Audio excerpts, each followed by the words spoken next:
All right, we're recording. Okay, very good. We're going to call the meeting to order.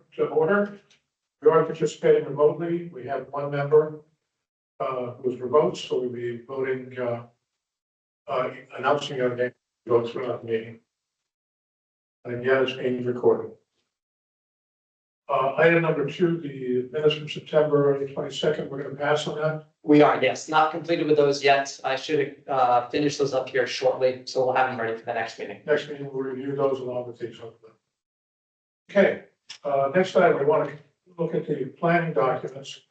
And if you could share those up again, Jeremy, and then we should review these. We want to do this drill down with the various department managers that participating tonight. Get a better understanding. Yeah, certainly. So I'm gonna share this, and then I'm gonna take a moment to kind of set the context a little bit. So we met last week, and to both department heads who are joining now and all 3 committee members, I apologize that we pushed from Monday to Tuesday. I didn't get the agenda out on Thursday. It was a lot going on, and it isn't my normal cadence of weekly stuff, and so I apologize that we're meeting on Tuesday, and I appreciate everyone's flexibility to be able to meet now instead. So we're going to be going over. We went over some capital stuff, of course. Went over some projects last time. We will be going over some specifics with both the fire chief and the parks commissioner tonight. I'll be talking on behalf of police and highway. And then select board meets tomorrow. The warrant closes Thursday. Finance committee meets Monday, and we have yet to get a free cash number from from DOR, and I don't have anything from our accountants. So I've pinged our accountants a few times. And so I want to get something order of magnitude, so we can say these are the 4 things we want to do. These are the 6 things we want to do. But we don't have a free cash number. So I feel it's putting the cart in front of the horse for this committee to say these are the things we want to do. I feel like right now we should prioritize as a committee, or you should prioritize as a committee. And then at the October 15th meeting, we can say these are the of our top 6. These are the 5 we want to do. Of our top 10, these are the 7 we want to do. Whatever it is. Sure. I have so I have this, what I'm sharing up here. I have my whole window shared. The prioritization we did prior. I want to say I'm gonna jump ahead. I'm gonna use a point of personal privilege here. So there's one thing that highway has that's not on here. It was a little squishy in terms of timing. So tomorrow at the select board, I will be asking for the authority to file the application with the Massachusetts Clean Water Trust for a $120,000 grant to do stormwater asset management program. I think that's what it's called. It's essentially looking at all of our stormwater stuff, including culverts and outfalls and basins, and doing an inventory and coming up with a plan at the end to say, here's the criticality, here's the investments, here's the maintenance, here's a plan to go forward to maintain your stormwater assets, stormwater management assets. It's a $120,000 grant, and we're committing over $30,000 worth of in-kind services, which is, the time I've spent on this, the time that the highway superintendent and his staff is spending on this, but it also requires a $47,000 local match.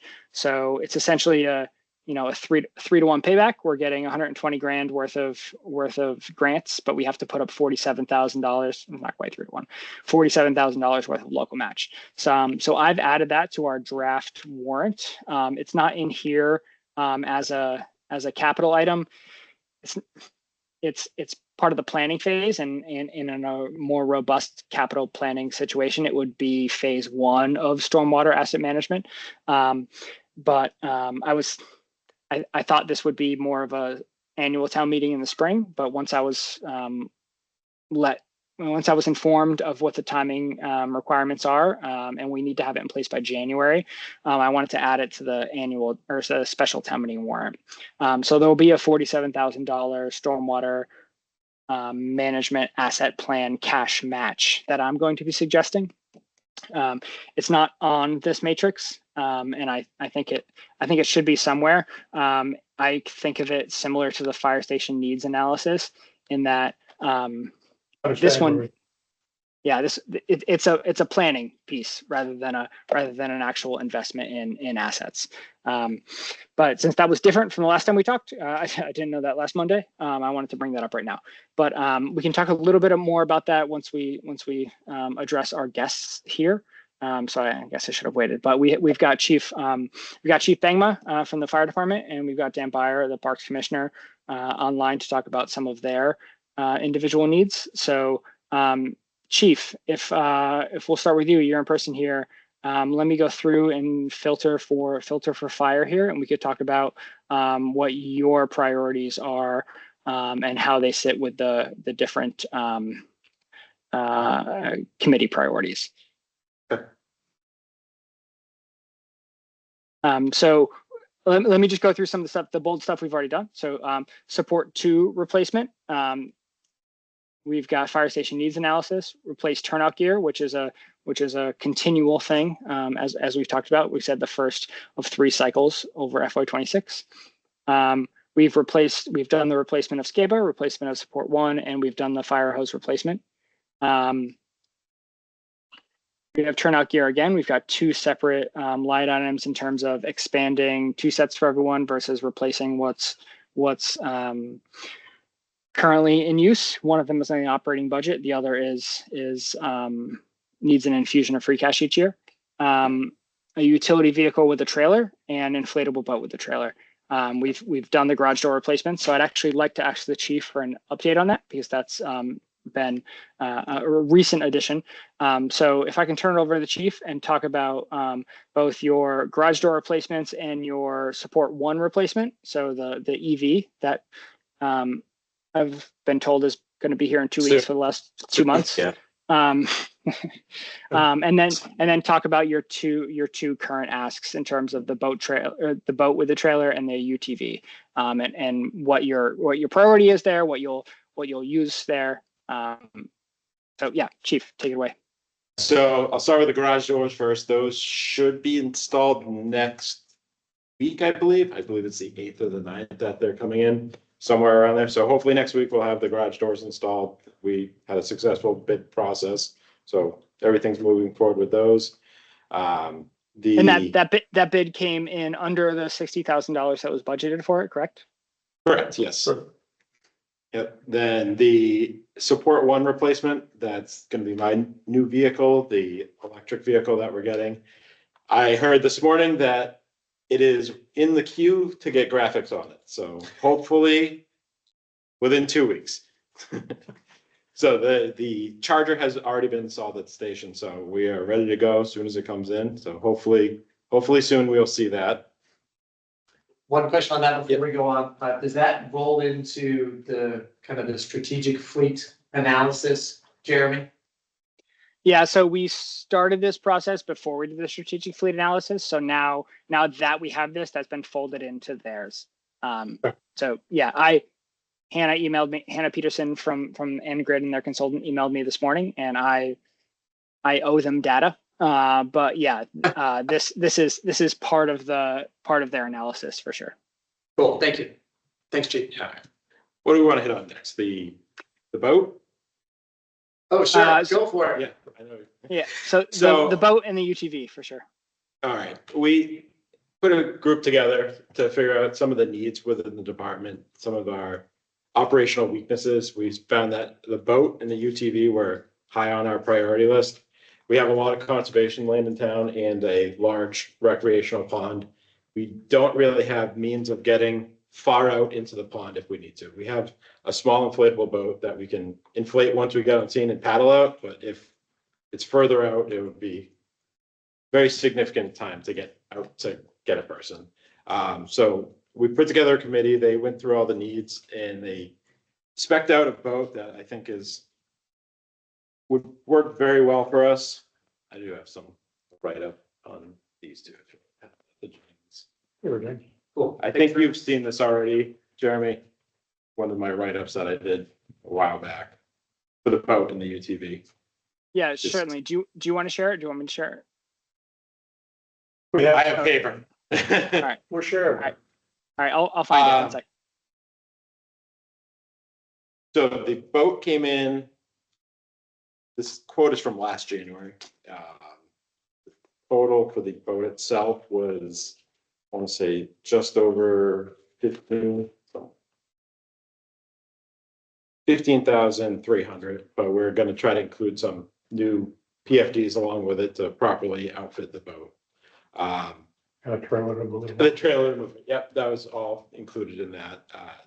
PFD is personal flotation device. That is correct. Yes, sorry. So that would be a all-inclusive thing. We would be ready to go if we were to get that. The only questions we had the last time we reviewed this at a meeting was, questions around, have you ever been called to use it to get somebody out of the water? And the other question is, mutual aid, does someone close by have it and could get it significantly, like a Hopedale or an Uxbridge? That was the only questions we had, I think. Yeah, hit those two first. There is some mutual aid. Uxbridge does not have an inflatable. They have the same situation that we do with the small inflatable. I believe Hopedale has one, but I like to have it available for our department because everyone is getting busier and busier, and we never know the availability. If we had to call mutual aid, if they'll be able to provide it to us. And Chief, am I right in saying we previously had a boat and then We did. traded it in? Yes, we traded it for old hose, which we have now replaced. We had a boat until 2019. We traded that with another municipality and got hose for that. Sure. In my time in Mendon, we have not been called, but I would hate to call and not be able to provide the service if someone is in need. We did. We traded it because we weren't using it and we didn't think we needed it. It was a operational mindset of the previous chief. Was changing direction and he didn't feel that it was needed. As well as the rest of my officers. Okay, understood. Yep. Probably a month ago, probably 2 months ago, we actually had a boat fire. We had firefighters operating on a dock at a boat on the pond. So it would have been nice to have something in case something happened to one of our guys nearby, but it was. Yes, this is basically a rescue, just a rescue body. Correct. Yeah, it's just an inflatable boat. Yeah. Just Dan because has a the committee question. members aren't listening or aren't looking at the screen, Dan has his hand up. Oh, yeah, I just had a question. How would it, just because I'm curious, would it, like the old one was on a trailer, would this be a boat on a trailer that you need a ramp, or could you just carry it into the water? We could carry it down. It's small enough. I believe it's 12 foot. No. Yeah, I think it's 12 foot. It's small enough where we could carry it. Okay, so two questions. Yes. Is there a mandate per the state of Mass or the Commonwealth of Massachusetts that requires us to have one? Nothing. Okay, being a coastie, I personally think it's smart, but I'll leave my bias aside. This next part's kind of the harder discussion. We talk about rescue, but we don't always talk about recovery. Is it a boat that could support us if we have to do dive operations to recover bodies or something like that? A regional dive team could utilize it. Okay. That, Okay, all right, that's which we did have an incident like 4 years ago now. Sure. that Required the dive team. well, and I know you've had the dive team come out and train on the lake. Yep. So they know the lake, they know the body of water, which is exceptional. Yep. Having that as a secondary support, as you know, in recovery is essential. So, Yep. okay. Okay, awesome. Where would you store the boat? It'd be at the station. We would tow it to the bottom if needed Do you have room at the station? for something that size. Much bigger, I don't know. Sure. Any other questions on the boat? So Chief, we're looking at like 25,000 plus or minus I believe it was for the total request. under 20, but this old quote, I don't know how much it's gone up. Inflation? This was from January, usually March timeframe, they do a percentage bump on Sure. everything fire service, so. Yep. So for the committee's edification, so I would, I see the committee as prioritizing all these sorts of things. And then once we have a free cash number, like I said earlier, we get to kind of whittle down at that. So what the actual motion is, whether it's 21,000 or 23,500 or something like that, that can be adjusted pretty late on the fly, the morning of, the day of sort of thing. And just because it doesn't quite reach the $25,000 mark, I don't think this committee should be kind of blind to it. So that's why I asked the chief to make sure this was on the plan, even if it didn't hit that $25,000 mark. I'd like to talk about your relative priority, chief. If you had this or the UTV, what's the priority for you? There's been a lot of debate within the department. It's kind of 50-50. I feel the UTV would be a more utilized tool for us for woodland rescue in the conservation land throughout town, as well as for brush fire use, which is going to get just as bad as it was last year from what I'm hearing. Yep. Other reports. Tomorrow is actually a high fire day Yep. today already. So I feel the UTV is a higher priority on the vote at this time. Conservation land, 600 acres. I believe it's 800. Pull that right from the conservation website. Yeah, the town of Mendon is something like the fourth or fifth largest landowner in the town of Mendon. So there's quite a bit of land. You're right. Yeah, okay. And this gets. Interesting stat. It sure is, Jesse. The only other thing from the vote, recognizing priorities, Yep. and we don't always control where the cash falls or whatnot. I also am trying to be smart about what's our tail. So what's the life expectancy of this platform? And then is there going to be an increased cost to say training cycles or requirements that you foresee with the boat in particular, but also with the UTV?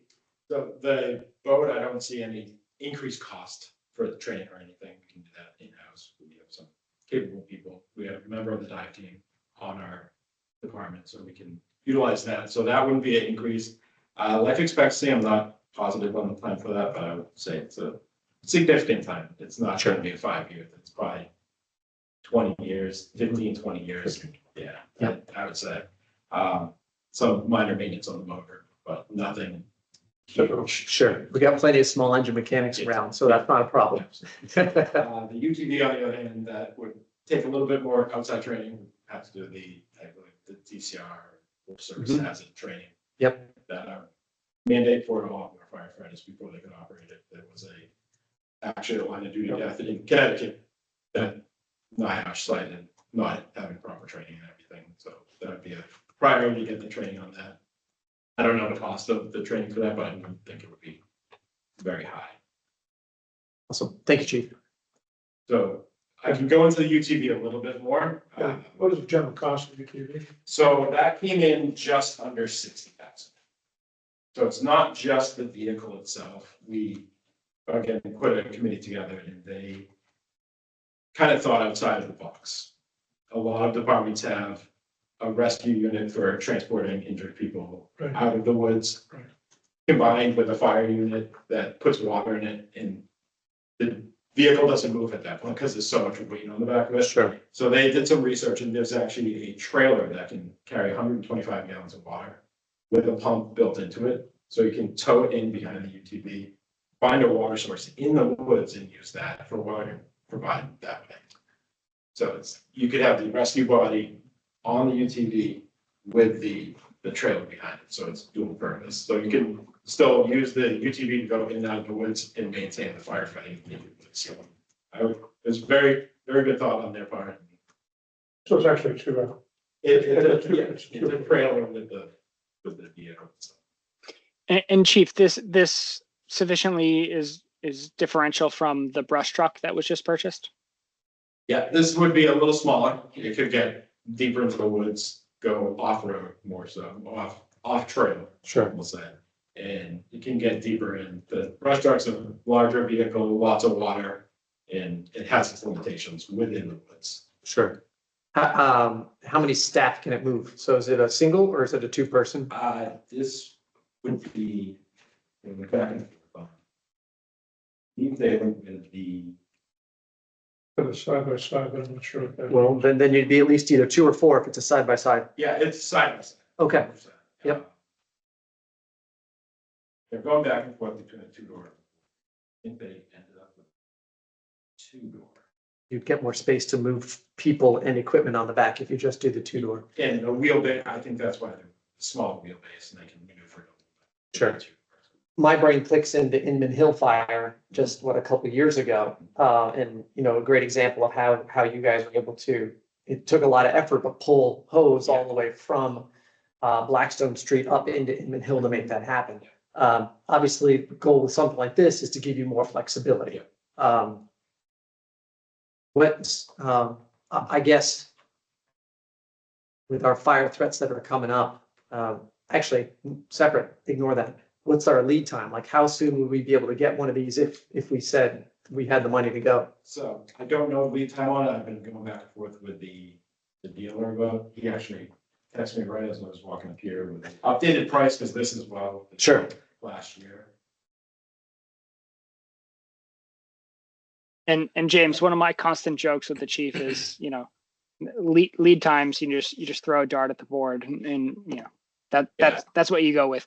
So from my perspective, if $65,000 for this, $25,000 for the boat and the trailer, under $100,000 to increase the fire department's response capabilities in 2 of the most prevalent call area geographies in town, is a bargain at twice the price, so to speak. Sure. And so from my perspective, I support both of these investments for the town. So I'm having a little trouble visualizing and knowing what the specific, this is not a comment for the chief nor anybody in the room, except we have a process with the finance department where all requests are kind of done in advance and presented at the meeting. So I know this is new. Finance committee, you mean, not finance department, right? Sorry, finance committee. During the budget process, that's kind of how it works. So maybe next year we could sort of incorporate that into this. So the finance committee's role is to provide advisory opinions on articles in the town meeting warrant that have to do with the expenditure of money. So once articles are placed on the warrant, this capital planning committee is prioritizing for kind of I understand what you're saying, Justin, Jeremy, sorry. I understand what you're saying. What I'm trying to describe is we're prioritizing based on an Excel spreadsheet sometimes, and we're not making fully informed decisions. That's all. I hear you, Jesse, and I think you put something in there that's really important. Is because we really are at the beginning. We recognize that this is, we're going to have these, especially for this timetable, where we're only going to see part of it. Yeah. But building, when we have time kind of past this town meeting, when we have time to say, all right, so what is our schedule and what are the requirements that we want to be seeing from the department heads and from the other entities within town, we can build up, even if it's like a 1-pager of, hey, here's what it is. But before you come to us, make sure you got this. Right. That's all. I'm trying to point that out. So kind of short term, long term. So short term, I'd like to get what can we do right now? I don't have a free cash number for you, which is frustrating for both you and I. Kind of long term, there should be kind of we should start this process a lot earlier. So we started these meetings in September to be able to get to the October 2nd warrant close date and to go to a November 12th, and that's not ideal. And I've said to some members, my personal life in July and August kind of derailed what I could provide outside of normal work hours to this committee. And so I would like to be able to have a more full cycle approach to this. So if we don't expend, 80% of free cash at town meeting, because both this committee and I are not comfortable doing all of that, and we have more stuff at annual town meeting, I think that's you guys have been in committee for a couple of months, and we're still trying to figure this out. And the town hasn't been able to apply adequate staff to this committee, because it's what I have in my free time to be able to staff this committee. So if we don't expend everything now and expend more annual town meeting, and then spend more time in the summer of 26 or earlier fall 26 to be able to say this is what our fiscal 27 capital plan is, I'm comfortable with that. So I don't want this committee to feel rushed to expend something now that they're not comfortable with. And if we want to spend January, February, coming up with what we want to do in May and expend further capital in May from free cash, like I'm super comfortable with that. The reason I said something about the 25,000, 60,000 for these particular fire department requests is that $85,000 out of my anticipated about $1 million or so in free cash is a pretty healthily low percentage. And as we go through the rest of the things here, I think we're only going to spend half of what we anticipate. So I just wanted to place that in context. So I appreciate Jesse's comment that we're not fully there on everything, but I don't think we have to be. And I want the committee to not feel rushed on something that they're not comfortable with, because we can come back in May and it will be a similar operational or procedural outcome. Okay, thanks for the clarity. I think to your point, Jesse, and also your points last week, we need to refine how we come up to these points. We shouldn't be, running into a town meeting and say, okay, we've got to make decisions. Right. The process will be more. I mean, ultimately, that's the point of the committee in the first place, was being rushed. Yeah. Okay. So if the outcome from the committee is, hey, we didn't have enough time this time, and these are the 4 things rather than the 10 things we're comfortable with, and we'll come back to you in 6 months, I think that's a rational and reasonable outcome. The one thing I will say, I think you should rush regardless of your comfort level, is the $47,000 cash match for the $120,000 stormwater asset management grant. And then I have one more highway thing that doesn't actually require money, but I think should still make the warrant. We're very well in tune with what you desire for those. And that's a compliment, Jeremy. Don't worry. But Yeah, I'm not subtle. I get it. Good. We need not subtle. But to close out, are there any other final comments or concerns that you have with either of those 2 projects or ideas? Chief. What happens if it pushes?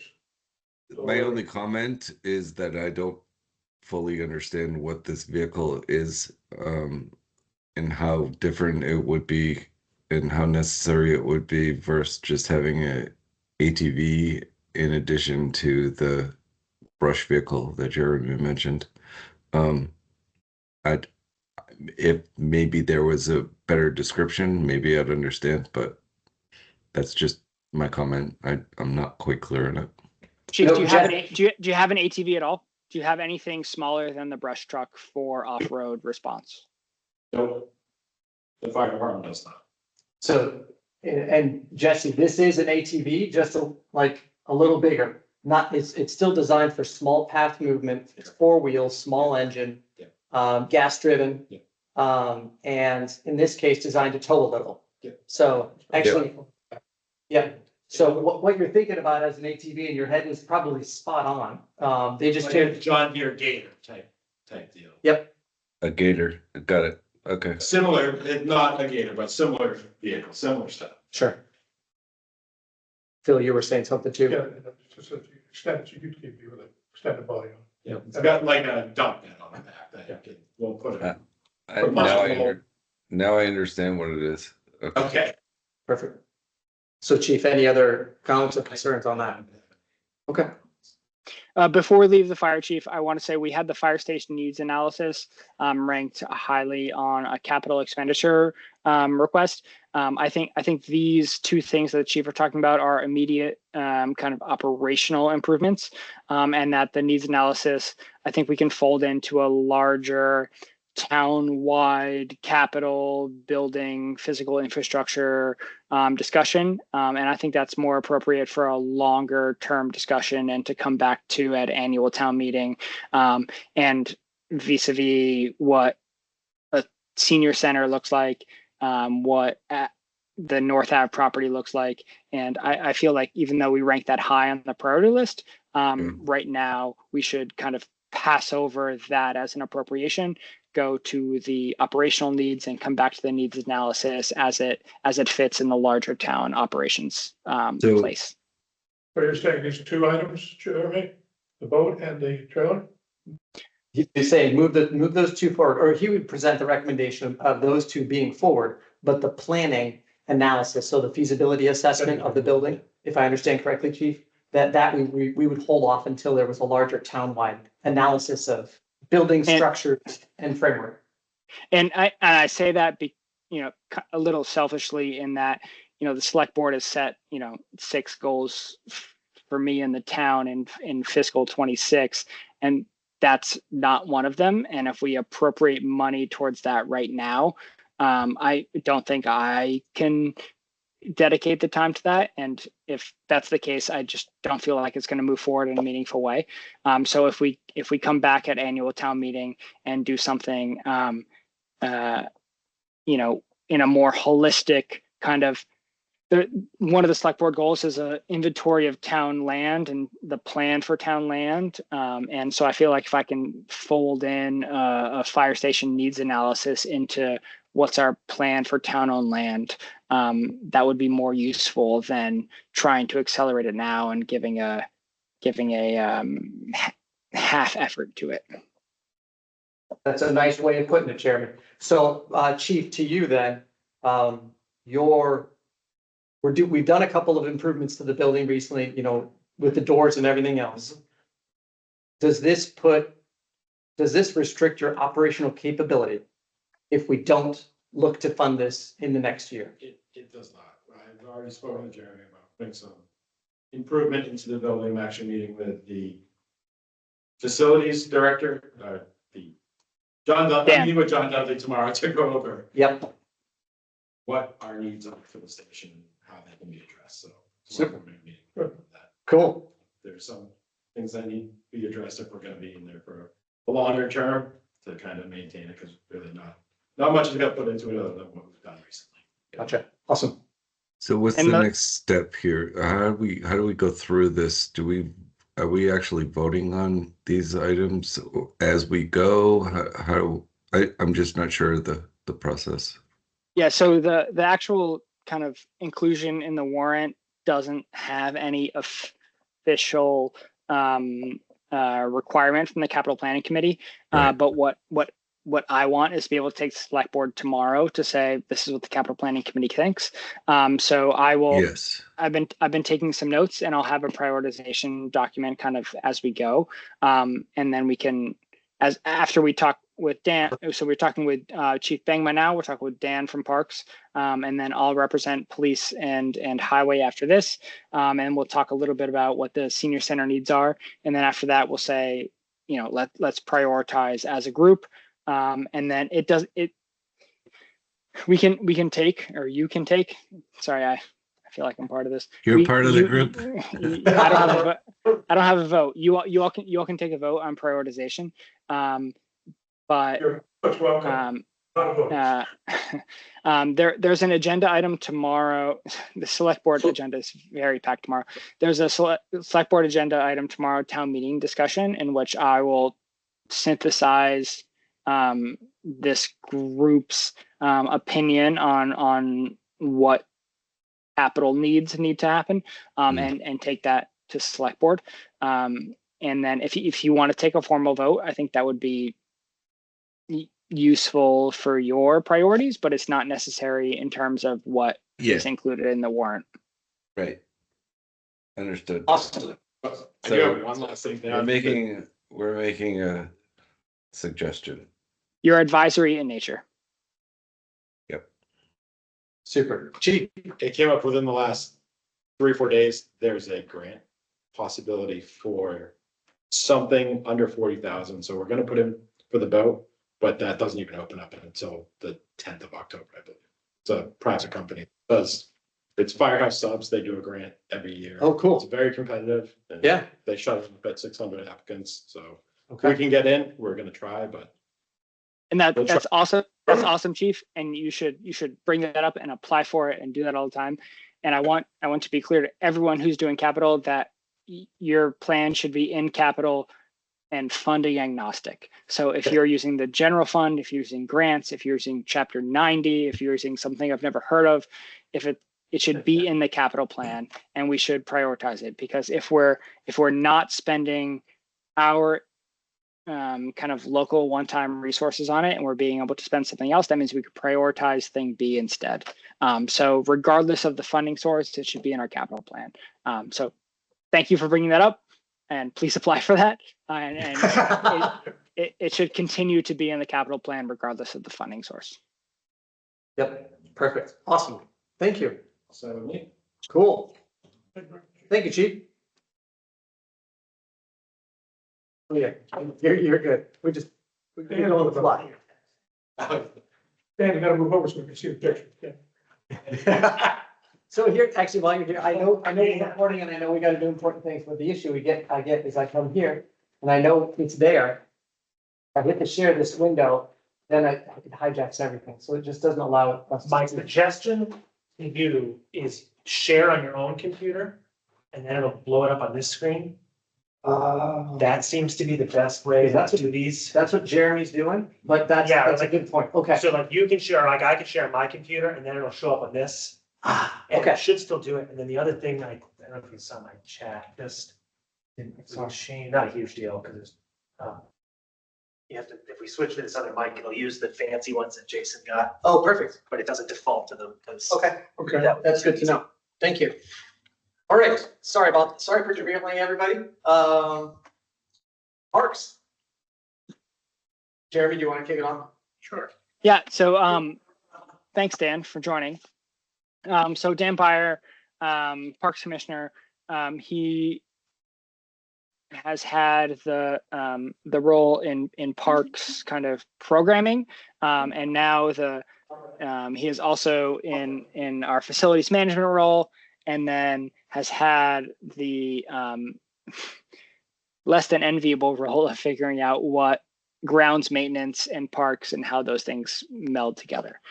So we've hired a foreman in the highway grounds and facilities department to do grounds maintenance. So that means Dan gets to focus on the kind of strategic and thoughtful and programmatic stuff rather than being on a lawnmower 4 months a year, which I think behooves the town and provides both an interesting and difficult challenge to Dan. So thanks for taking that on, Dan.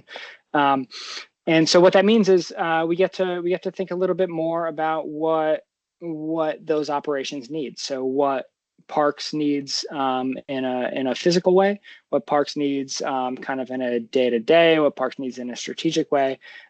So I have some stuff here, and it's filtering in a strange way because I don't see the irrigation stuff. So what Dan has submitted to me, we've got a new park storage maintenance building.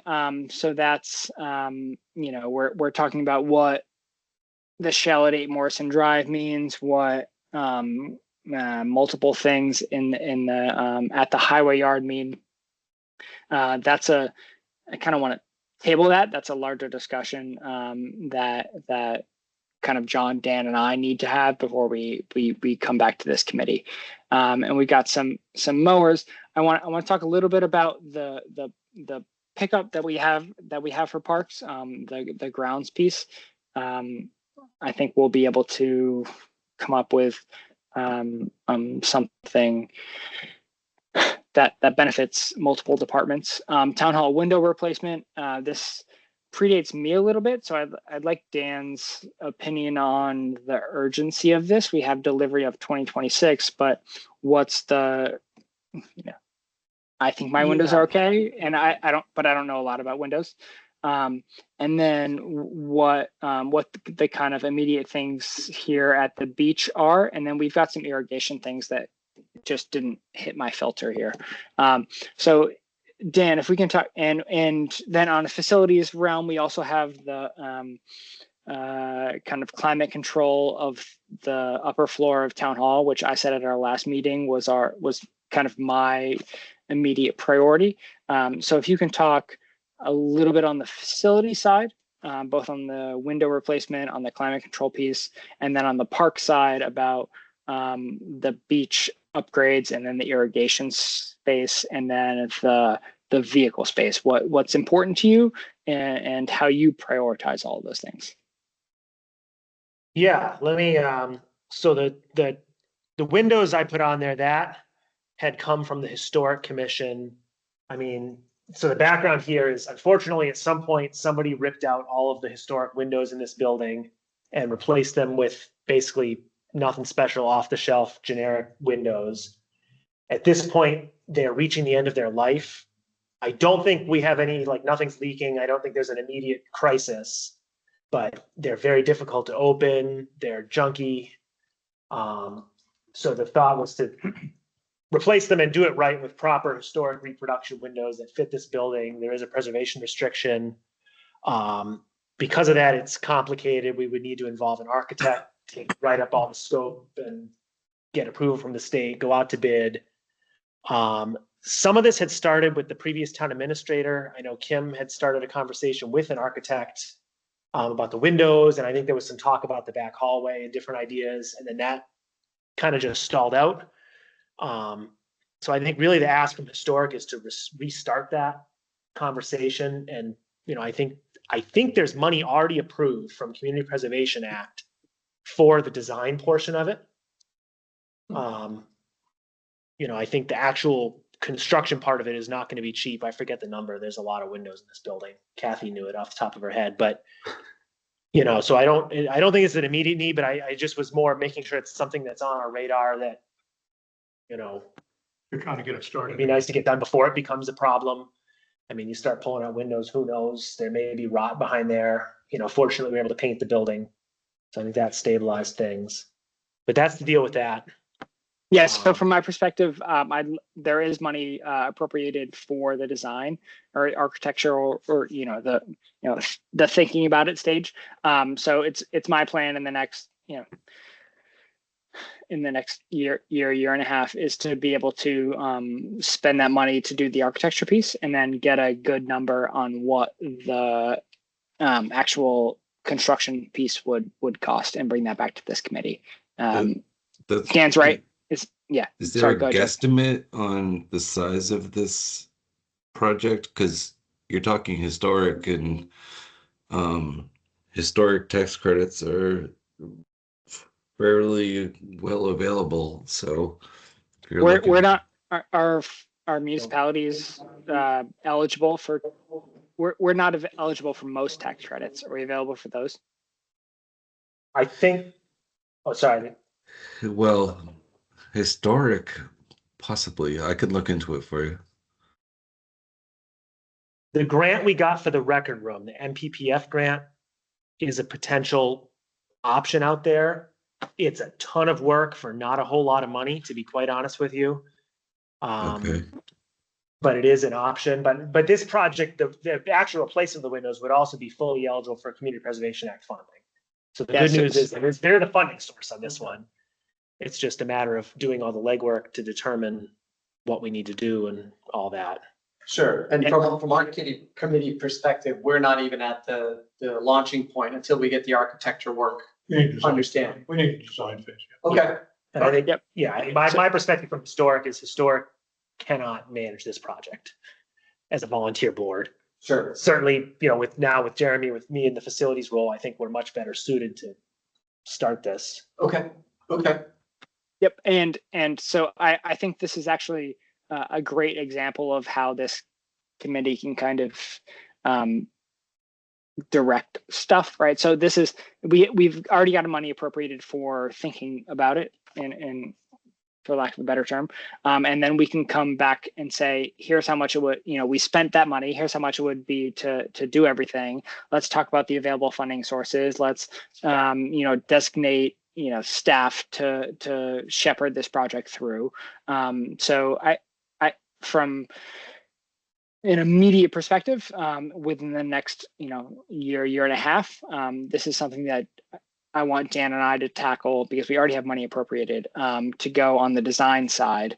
And the select board recently approved a designer selection procedure. So anything that has a anticipated designer cost of $30,000 or an anticipated construction cost of $300,000 or more, which I think we're at a designer cost of $40,000 here, so that triggers it. The select board needs to designate a designer selection board, and we put out an RFP, and we do a qualifications-based selection process, and it's all very delineated. The policy was just lifted right from the AGO, the Attorney General's office, or Inspector General's office, I forget which one, their model procedures. So we have a way to do this, and we will do this, and then we will come back to this committee and say we need a lot more money to be able to do it, and then talk about it from there. So we're in the planning phase, and so this is kind of the notification to you that this is something in the horizon.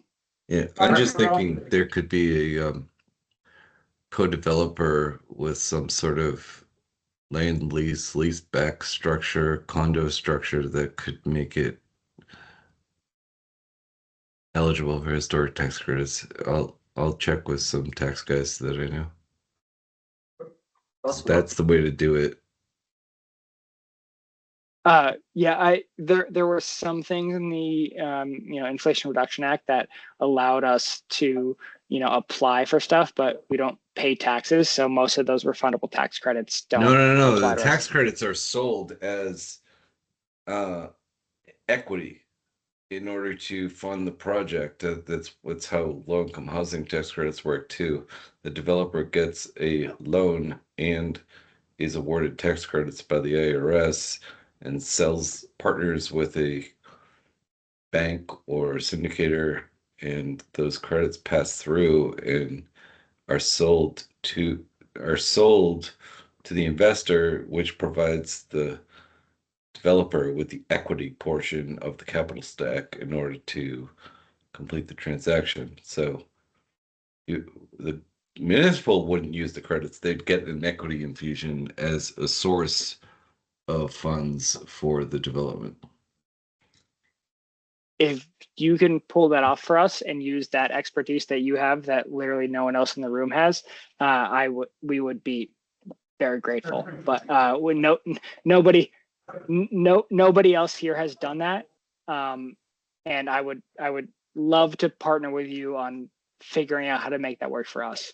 Yeah, I'll check. I talked with a crazy tax guy all the time, so I'll ask him about it. In this not context, that guy. I was going to say, in this context, you're my crazy tax guy. That's awesome, Jesse. Good. Jeremy, sorry, Phil. I'll get you in a second. That's what I appreciate about these boards is that, James got to say as a coastie in something earlier, and I just appreciate the individual experience that you all bring to this, and that I don't have and the town doesn't have. So thank you all for that. Okay, just out of curiosity, what was appropriated for the design funds-wise, Jeremy? I believe I think it was 40,000. It's on my I don't have my personal computer now, not my work computer now, but I believe. Dan, does that sound right? Was it 40,000? Yeah, I think it was 40,000. Okay, good. I'm just curious. And then I'll dig up. We have that guy's name somewhere. I mean, I will say from hindsight in the record room project, having a process like that would have solved some of our issues. I think that was a big struggle. So hopefully going forward, that will help with these type of projects. Yeah, I'm not an MCPPO, even though I am our chief procurement officer. But I find the structure granted by the state is helpful in lots of things. But anyway, let's move on the parks requested projects. So Dan, do you want to?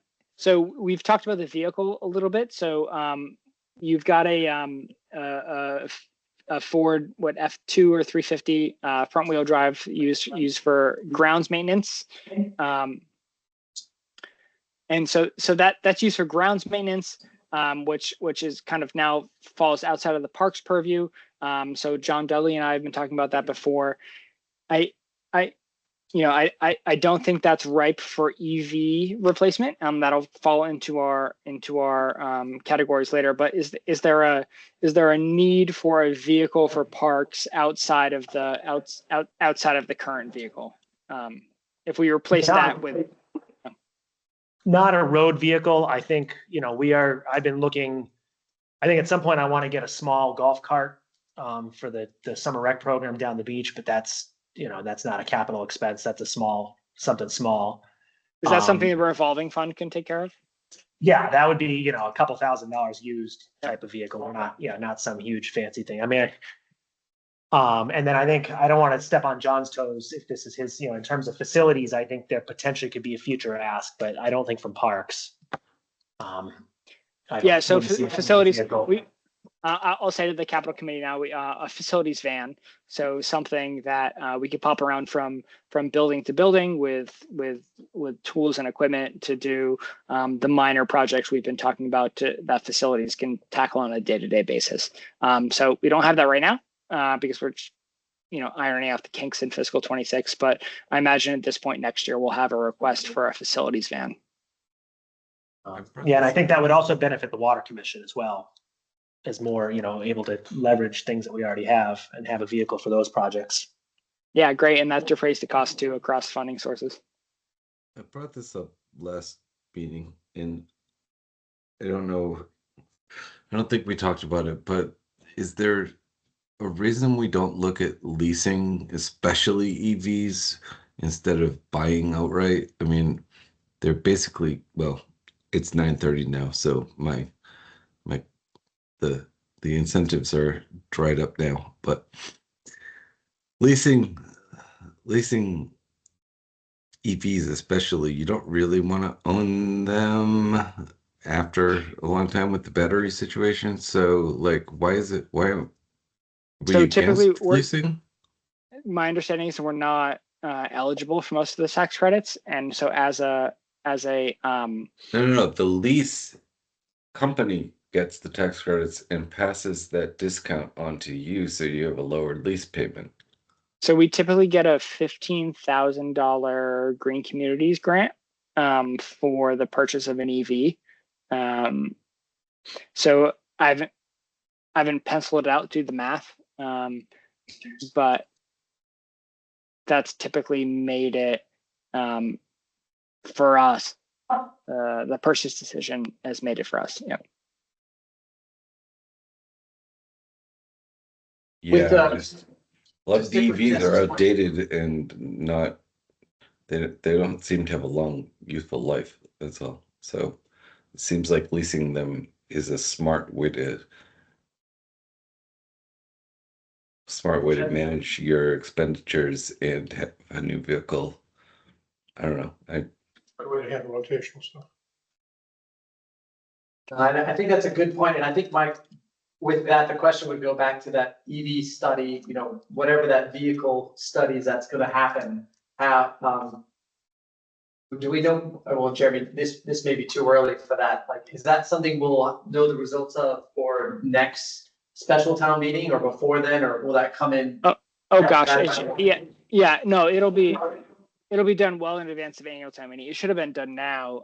It's been like a data collection, my time prioritization sort of thing. Like it's probably 80% there in terms of what they need from us. And then I had a meeting recently, maybe 6 weeks ago, 4 weeks ago, where I said I would whip our department heads into shape to get that data. And that I've half done that and they've half responded. No, special town meeting next year is an easy goal. Annual town meeting is the priority goal. So to be able to have the kind of data to our consultants, which again are provided free through National Grid. It's not something we're paying for. So to have the data to them, to be able to have their report out of it as to what makes sense for an EV program, we'll have that by annual town meeting, certainly. That's cool, because if I recall correctly, it was probably 3 or 4 meetings ago, right towards the beginning, we were having that open discussion about whether lawnmower systems would be EV or not and the price of that. So I think to Jesse's point, it's a big question. Obviously, there's a lot of dollars that go to either side, and the waste concern with batteries for the future is not a fun one, because the recycling of some of those batteries are not easy or simple or safe. So I'm glad it's going. I won't be the annoying kid in the corner, but I think that's a good question we should keep on, kind of keep in our wheelhouse too. It should roll into the discussion we had last meeting about fleet. Sure. How do we manage the whole fleet? Yep. It's not going to all be EV. Yep. Yeah, so larger communities. I had this. So I was at a Massachusetts Municipal Association, MMA, and then MMHR, the Massachusetts Municipal HR Association, a joint meeting today about lots of other things. But one of the discussions I was having with other small town administrators was kind of the number of hats that like small town folks kind of wear, and then there was somebody from a much larger community there, and they're like, well, what does your fleet manager think about X, Y, and Z? And I joked, I was like, you think we have a fleet manager? Like, I'm the town administrator, finance director, chief procurement officer, up until recently the ADA coordinator. So I need a bigger business card is what I need.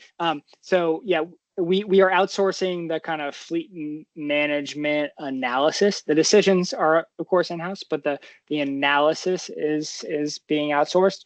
But what that means is that it's layered upon a million other priorities, and we'll get there. We're not there yet. Sure. So that's awesome. Thank you. I'm still in favor of leasing EVs. I agree. We heard and received. I second. 100% understood. All right. I'm not subtle either, Jeremy. We've worked together for about a year now. I've gotten that, Jesse. That's good. So I don't know which one you want to go after next. Yeah, I mean, I'm looking at the list I sent to Jeremy, so I don't know if he has a different list. No, can you share it up here, Dan, if you have something? I think I kind of combined a lot of the irrigation projects. So from a parks perspective, we have multiple irrigation projects across Memorial Field. So I want to talk about the funding source, desired, requested, how you think these things should proceed. Yeah. So I listed 3 of them because I felt they should be separated into 3 pieces, mainly in terms of priority, because I think one of them is, some of this was the goal was to put anything on the list, and there might be things on this list that are 20 years down the road, but they're on the list. Yep. So the town beach was the first one. I think that's a fairly high priority. We already have a well, the old well that we're not using anymore. I think funding for all 3 of these, we would likely approach CPA, Community Preservation Act,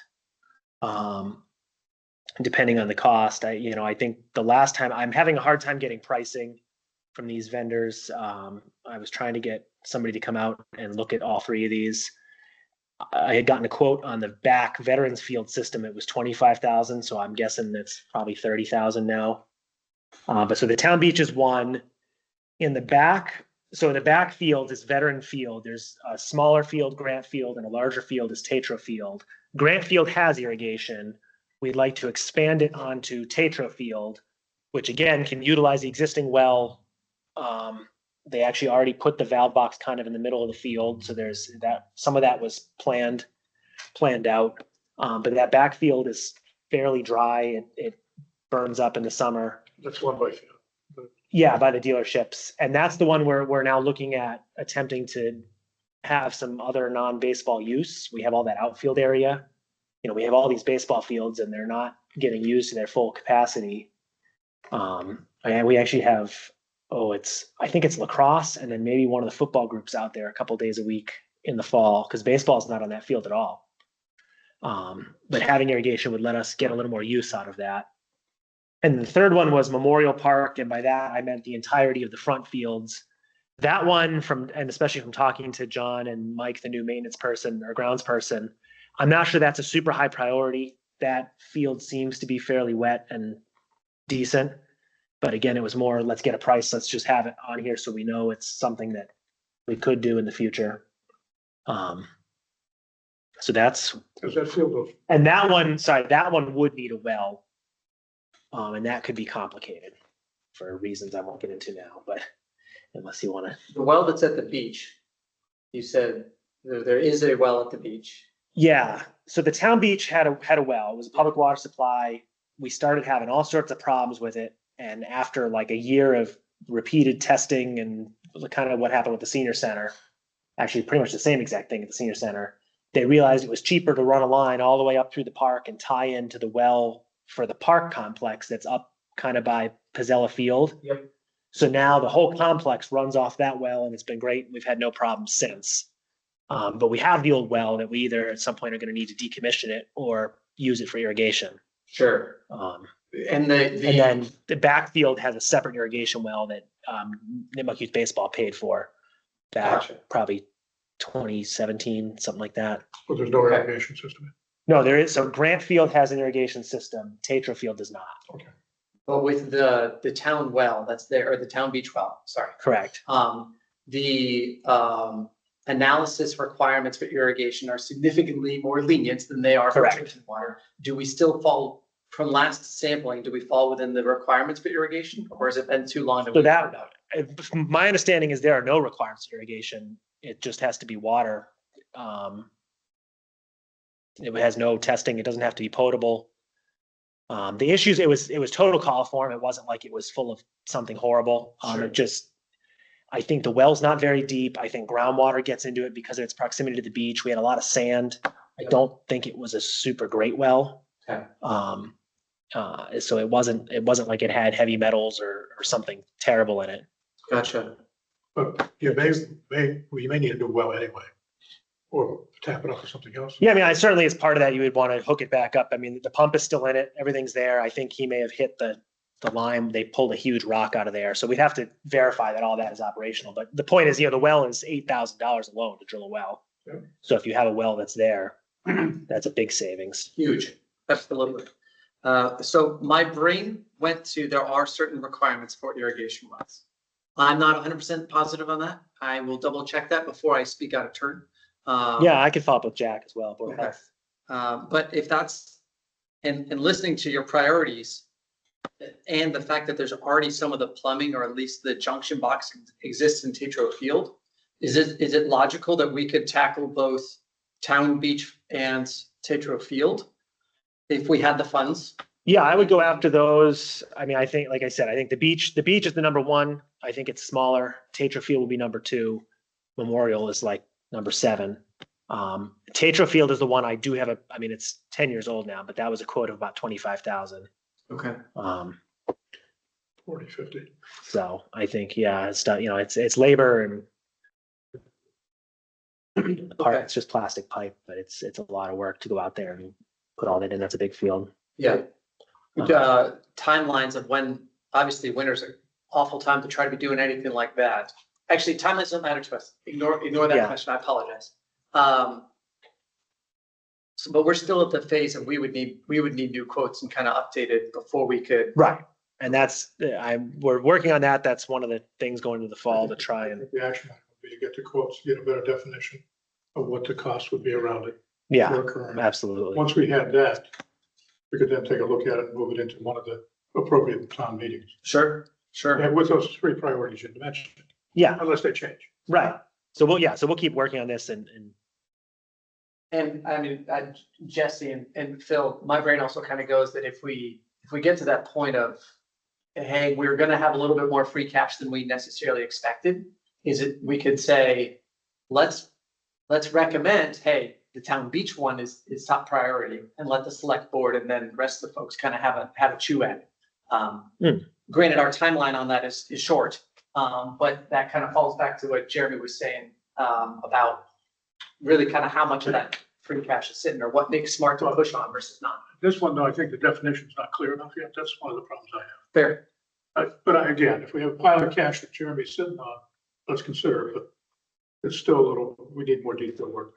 Okay. Yeah, I also want to like kind of set the stage here that having free cash to be available to spend a special town meeting and having a capital plan, a priority, and be able to execute that right away is a bit of a luxury. Like it's a nice to have sort of thing.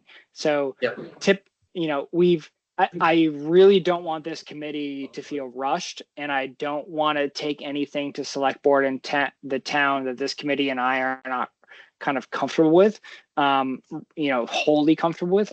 And if we spend that money in May as opposed to November, it's for a lot of projects, that's not going to make an operational difference, because we don't put a lot of shovels in the ground in December in Massachusetts. You know what I mean? I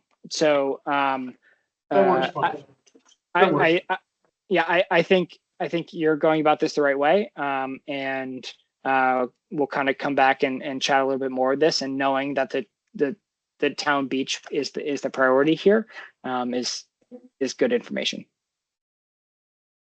We have three, and you'll come back. Yeah, we'll keep working on those. Let me go through. What else you got? It's not scrolling good. Hang on. Parks, irrigation. Well, so I do want to bring up, there is one self-service. I mean, I don't know if you want me to go through every one of these, but self-service kayak racks. I actually just connected with the company again today. We're looking to install, it's basically a self-service kayak rental system at the town beach. Is this something that CPC will be bringing as a warrant item? Potentially, I was going to discuss it with them and get their thoughts on it. It's $35,000, so it is kind of a lot of money, and I mean there is some revenue to be generated from it. But that would my intent was to bring that to the CPA, since that's a pretty clearly recreational. Is it self-funding after it's Yes. It's sorry, go ahead.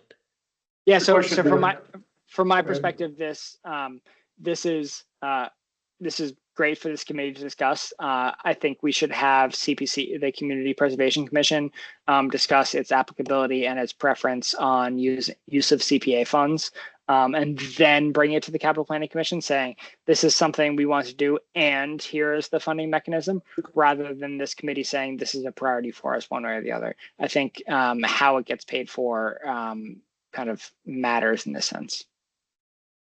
I guess the only other question I had, Jeremy, is it self-funding after, because there's kayaks need to be replaced, things are going to be needed. So it's the way this program works. It's through a vendor. It's a 50-50 split. They handle everything. It's a 5-year agreement. At the end of the 5 years, we can then continue it. There's no additional cost on their side. They need to make a small amount of money to cover their costs. If we're renting one kayak a year, it's not going anywhere, but it's like 100 a year, I think is the minimum number. So it's a very low bar. 100 events. 100 rentals. But yeah, it would basically, it's designed to pay for itself, that we would hopefully get back that 35,000 over 5 years, I believe he said. But yeah, and I'm curious what CPA thinks of it too. I could be missing something. And Recreation, good. if they come back and say they're not comfortable funding it, maybe we I think this is the great thing to say. Take the CPA, bring back to this committee, and we're happy to support a $0 general fund expenditure from it. Yeah, so there's that. Let's see, grounds, historic. Parks, beach bathroom upgrade. I had put this on the list. At some point, we'd like to redo the bathrooms at the town beach. I don't think, similar to the irrigation, we don't have numbers here. We don't have quotes. I think stage one is design phase, and understanding there's a lot of complications with our septic system. to understand what we can do and whether what I'd like to do is possible. Do you need seed money for design? So I think, yeah, the last time I looked at this, I'm trying to find my notes. 30,000, I think, somewhere in your notes. Yeah, we need to do basically a septic plan. The dream project would be to install a new leaching field at the park, have all the septic from the beach pumped over to this new system and stop paying thousands of dollars to have a tight tank pumped. The complication is there's only a very small piece of the park that can legally have a leaching field because of our drinking water well. Sure. It's a kind of an interesting catch-22. And I apologize, I don't have the number at hand now, but we had talked a little bit to Allen Engineering. Let me see if I can find his quote about just trying to do a septic design to find out if that's even feasible. Sure, to get that minimum distance away from the drinking water. Yeah, and find out it's that area by the softball field, which is a swamp. So the $1 million question is, does it perk? Because if it doesn't perk, then there's no point. Quadrupling your cost if it doesn't perk. You know, and then in terms of the actual the beach bathrooms themselves, I think the goal would just be to refresh, ideally build something new that's just single occupancy stalls. You know, instead of like right now, there's 2 bathrooms that have like showers that we don't use. It's just wasted space versus something that had some individual stalls would much more align with the use that those The only thing are I getting. So is Here we the go. request kind of you know, exploratory in nature? Is it a feasibility, so to speak? Is it design? Like, does $10,000 kind of answer all of these questions for you? And then, you know, what the implementation is a lot more than that. And then you come back. What's the immediate sort of ask? So I just found it. It's so that the proposal we had gotten before was $8,000 for the septic plan. including perk. And my thought is to just start with a perk test.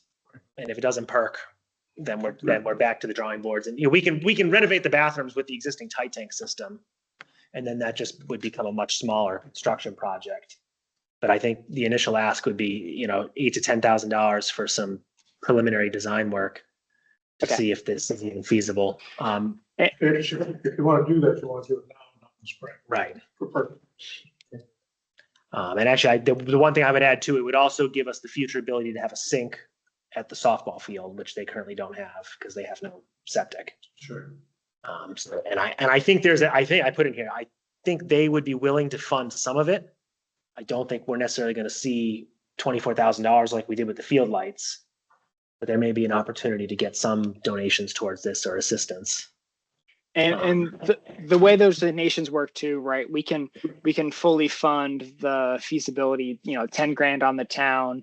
And then softball says, thank you very much, we have a sink, and donates 4 grand. And then you use that to fix the fences and redo that. You know what I mean? It doesn't need to be one-to-one. Right. It can be additive rather than supplanting.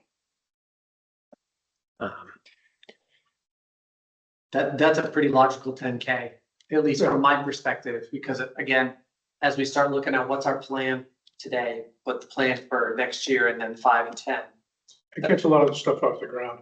And the interesting thing is, if you get it moving now, you're not going to lose a whole year for sure.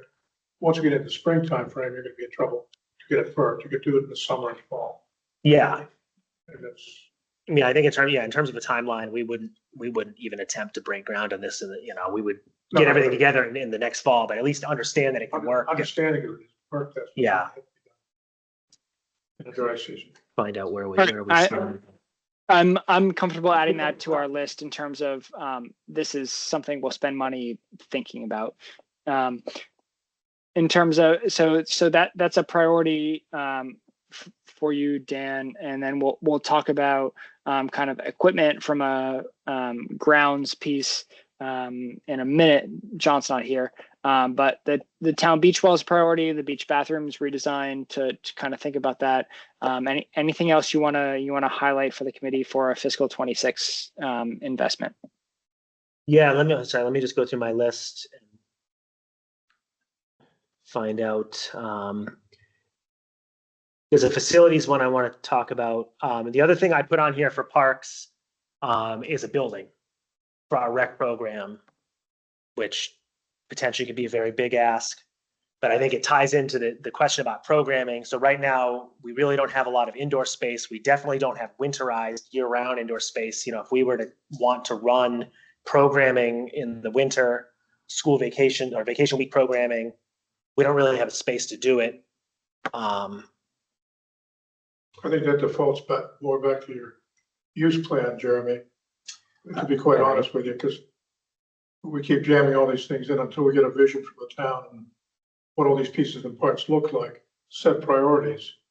Because you could go back to a mutually inclusive building that has. Well, the main goal for this to be any useful at all for our summer program, it needs to be physically at the park, or we're going to have to pay for busing because the huge draw of the rec program is the beach. Okay, so there's a specific requirement. The update I have on this since I submitted this from some conversations I've had in talking with my father, actually, I'm going to reach out to BVT and find out if this is a type of project that they might be interested in, just to understand what that might look like. And I think the short-term request, and talking to John, is parks may look to just spend a couple $1,000s and have somebody come up with a conceptual design for us, and then see if, because it would be a perfect project for the BVT. It's all ground level. There's no elevators. There's no complicated multi-story construction. And in terms of funding, we have, parks could theoretically pay for this from the revenue from that program. So I think right now it's very much still to do some design work and understanding what is possible. I think I listed 2 different options of things we could do and what they might cost. 2 or 3. I certainly we wouldn't fund one of those right now. Agree, and I think this rolls into that bigger, land use, asset management perspective. One pause, and I apologize, I was doing a little research because me being a geologist, there you go, Jeremy, there's another hat. So for private wells, Mass DEP recommends for private wells used only for irrigation still be tested for E. coli, bacteria, nitrate, and nitrates, because the idea is there could be accidental consumption. So keep that in mind. Yeah. Your local board of health, and as they say, the local municipalities have the authority to designate more specific requirements on it, but I don't think we have any. But that's kind of the minimum standard they have. Yeah, well, we would definitely follow up with them, and I think it's been so long, we'd certainly have to retest it. And I think from their regs, it probably would need the full slate of tests. Gotcha. To make sure it's decent. But yeah, we'll have to look into that. Thanks, everyone. So I think for parks, I think that was all I had. And then there was one facilities one, if you want to transition to that. Yeah, please. Yeah. I think Jeremy already mentioned it. I put on here, and actually there's maybe a second one too. The big one, the town hall, mini splits on the 3rd floor. We've slowly done over part of this building. But these 2 window ACs are very disruptive to meetings. They're loud. In Katie's office, the walls are really thin, so she doesn't have a lot of heat. And then in Jen O'Neill, HR's office, she also has no heat. And we're using window ACs in those rooms. I think you would basically do one more condenser, have a unit in those 2 offices, a unit here. From looking at what we paid to do the main floor a few years ago, I think, it just went away. It's probably in the $10,000 to $20,000 range of work. So it's a little under your threshold. But I think from my perspective, in terms of facilities, I think that's a priority. Agreed. It's kind of, I think there's much bigger picture building management stuff that needs to be looked at, but in the short term, that's the last kind of thing up here. I think we decided. Wholly agree, Dan. Sorry to cut you off, Phil. We have folks in offices with extension cords and space heaters, and the fire chief would have a conniption if he was here when I said that. I think it's I talk a lot about from a policy, from a culture point of view, that I want to make the town a place where I would want to work. And I think the ambient temperature in your office is the lowest bar we need to clear to be able to make this a place where people want to work. I think we all agreed last time that this was. Yeah. So, yeah. I think And then And then the other one worth noting too is next door, the air conditioner next door needs to be repaired. They're currently using a window unit. So it's not an urgent, but I think at some point it'd be worth fixing it. Just the regular, So- the real. So my Forget the number. my suggestion would be to make the warrant article both town hall climate control and town hall annex building climate control, and then call this 20 grand and add another. What do you think the repair cost is next door, Dan? Whether we're putting a new condenser or something, are we talking $10,000 or $20,000 there as well? Give me 1 second. I have a number somewhere. I can email it to you, but somewhere in the 10. Yeah. So Yeah. if we create one town meeting article fund for $35,000 or $40,000, whatever it is, and be able to address both, and then we can scope it together with a vendor and hopefully find some economies of scale there. Yeah. So it would be for the old library, which we did get some quotes, but we need to redo them. I think you're looking at 10 to 15 for that work. And then based on this, I think it would probably be 15 to 20. Yeah. So we'll call it a 40,000. Yeah. So I would make it a $40,000 motion, and then whatever is left over, close it back out to free cash at the end. Jeremy, just a side note, we talked about this last year, I think, operational budget and facilities fixes and breaks. This is a primary candidate. If you can build a fund for town-wide in this new facilities organization to have enough money to handle a $15,000 air conditioner or split unit that breaks, we need to get there because we keep hammering you for nickel and dime items. They're not nickel and dimes, but small items. It should be part of the operational budget.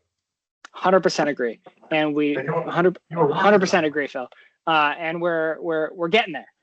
So there's about, I'd have to look, but maybe $75,000 in the budget this year for that sort of stuff. So like Dan just did weather stripping on the door at the base of town hall, and we're doing things like that a couple of times over, where no one wants to come and ask you for $1,300 to do something, and so we'll go and do that as part of the general fund. I will say, as we fund labor contracts in 2027, so we did our classification and compensation classification study with 16 municipalities. We've had 13 robust respondents. So as we go to implement that in fiscals 27 and onward, in order to maintain staffing, talent, and recruiting, we're probably going to have to defer some of these capital investments going forward in order to be able to invest in our people. Yeah. So I just want to put that out there, that we've been able to do some stuff, and I'm going to talk about police in a moment. We've been able to do and highway. We've been able to do some of that capital investment through our year-over-year inside of the Prop 2.5 levy. And I am going to suggest, I have no authority, but I'm going to suggest that select board present to town meeting a budget that takes that and invests it in our people in the next 3 to 6 years. So it's important that we do capital with this one-time expenditure, because I think a lot of our pay-go and our year-to-year inside Prop 2.5 is going to be eaten up by salaries. Sure. Okay. Thank you. Which I don't think is a bad thing. I think we should invest in our people. I think it's a good thing, but just to keep this committee abreast. Okay, cool. That 45K is pretty smart.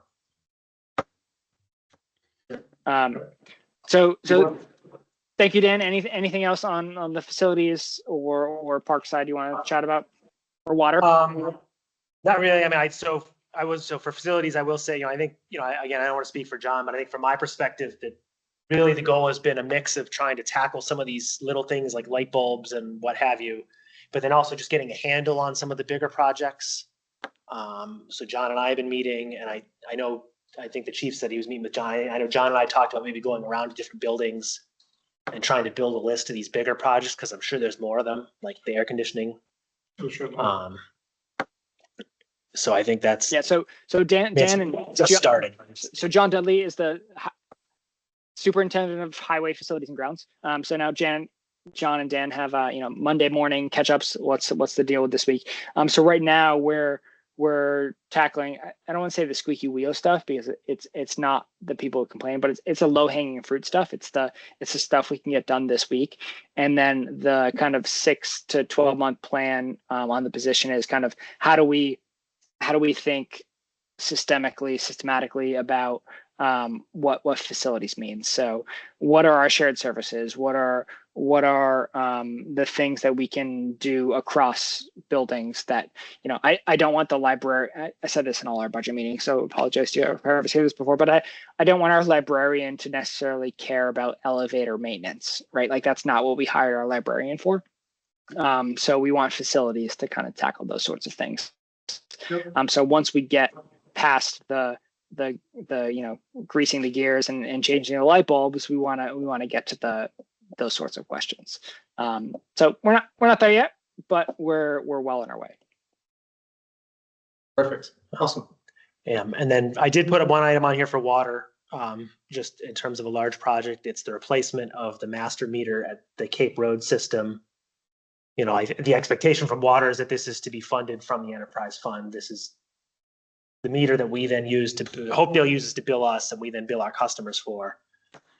We actually have the meter thanks to an earmark from the state. It's sitting in a box in my office.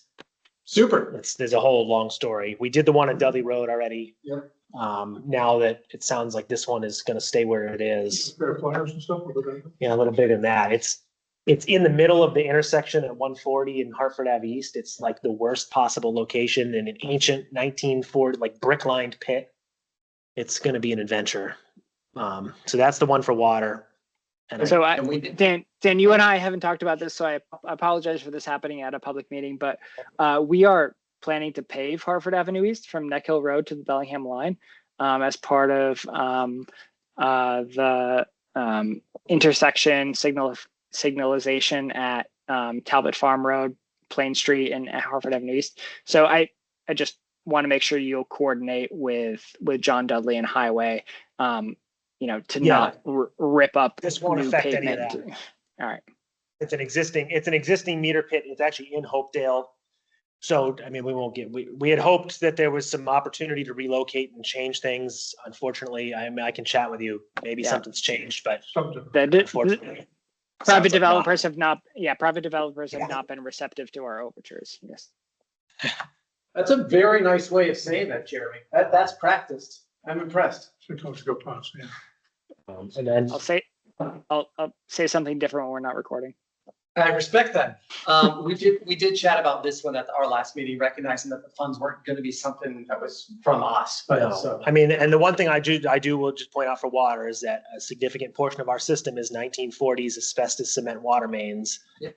The goal of the commission is to set aside revenue in the enterprise fund, so there's a fund, but we're talking millions and millions of dollars at some point. So it is just something to keep on that spreadsheet. And because it's not a new system and it's an old system, we don't get the grants that you could get if you're installing a new system. Correct. There's similar to what they're doing for stormwater. There are loans and opportunities out there. I think that's what I saw, but sure, it's just something to keep in mind that we kind of have this thing on our back that it's what happens now when we have this little system. But we know, and that's important because when we start building out what asset management looks like for the long haul, that's a key one to make sure we're tackling. That's awesome. It sucks, but it's awesome. Yeah, it's okay. It gets to the threshold of unaffordable. That becomes the. We study these a lot. We just got to watch it. Yeah, study it forever because it's not within the realm of possibility. Well, at this point, we'll just fix things as they break. It's all we can do. We were fortunate 23 Cape Road development did replace a chunk of, at their expense. So that was great. Good. I know there's a private developer that's going to do some work that will, as part of it, we're going to get him to put in a valve cluster. So we'll slowly do what we can, but good way to do it. I think that's it for that. Tomorrow, let's reconnect. I have another idea. Okay.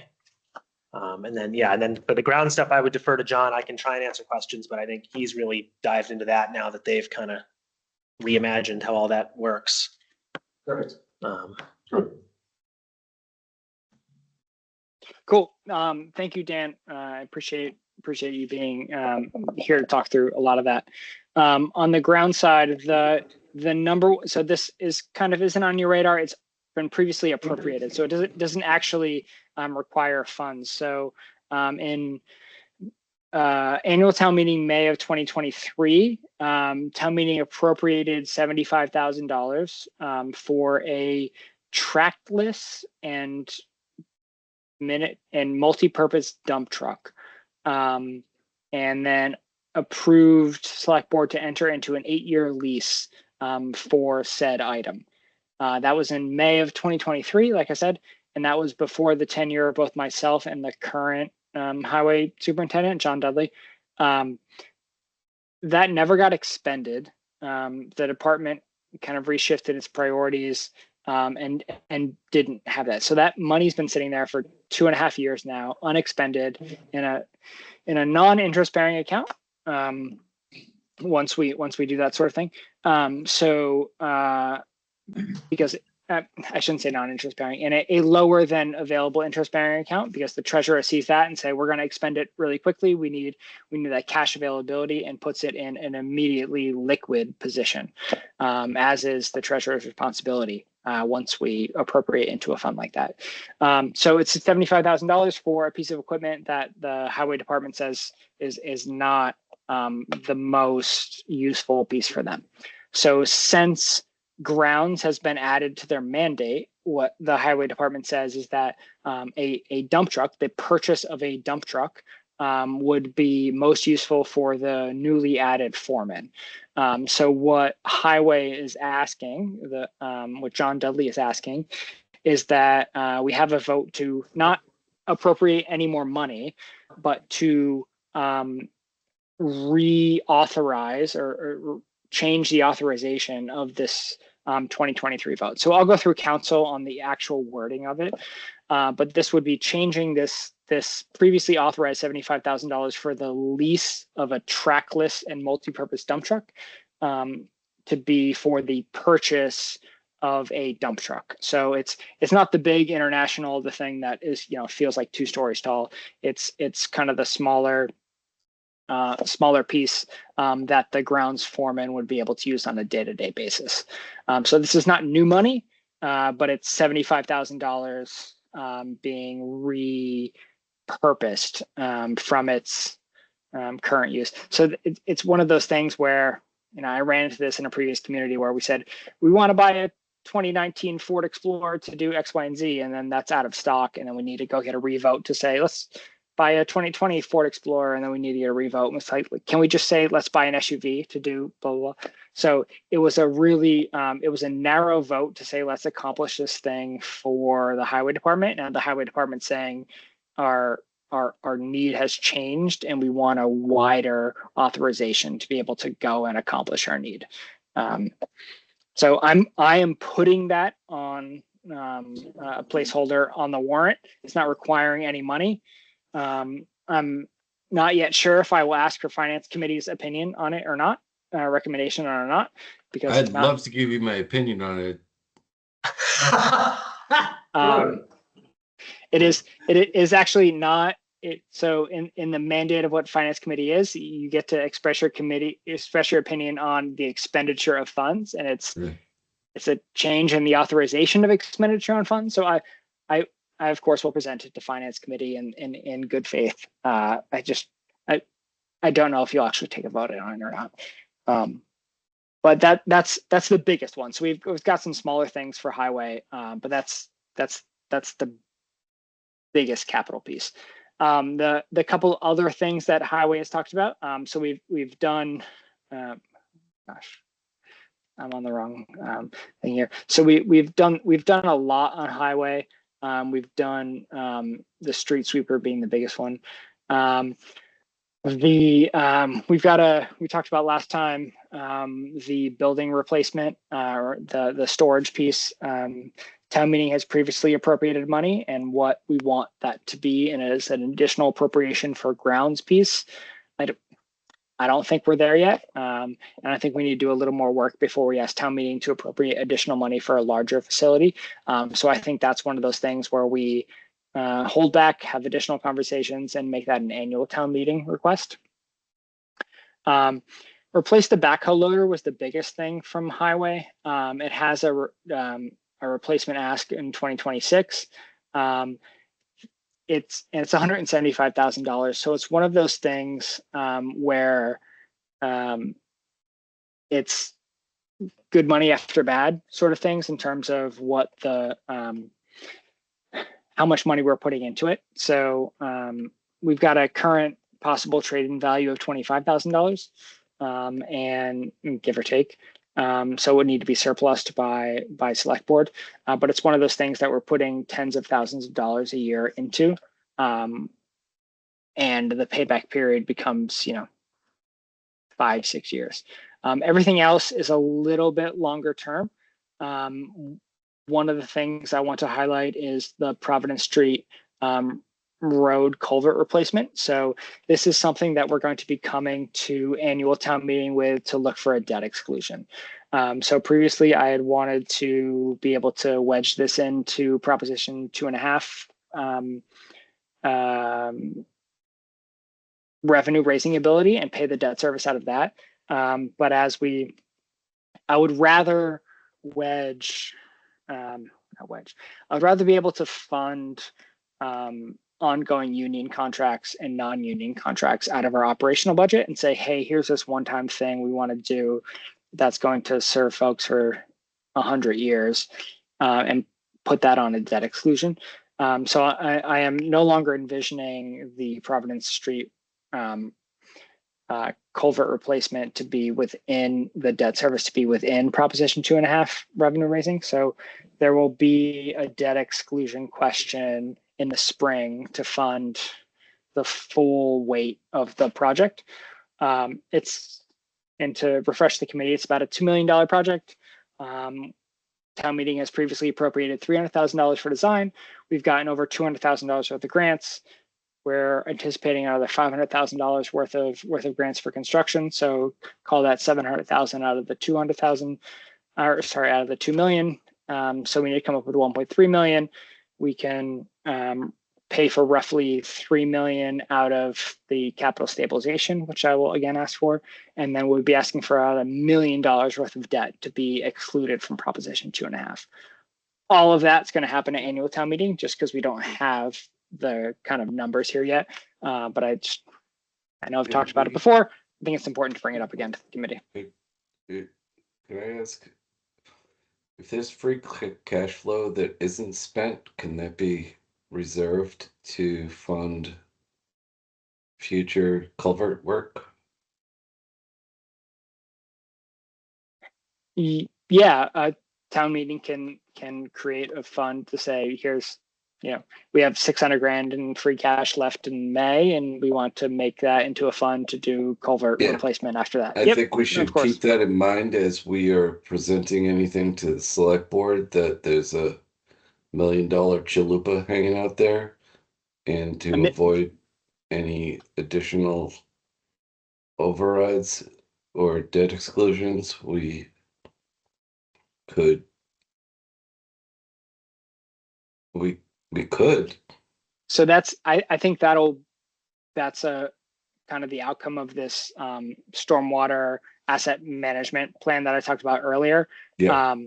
So they're going to come with here's the 10 most critical. You should replace these in the next decade or whatever. And then we can respond from that. Yeah.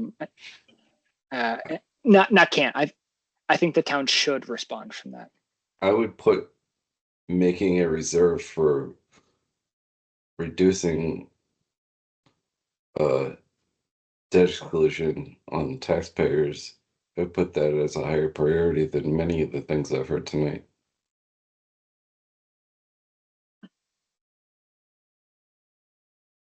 I hear you, Jesse. Thank you. So with that, a question. When you talked about the stormwater funds, the stormwater analysis.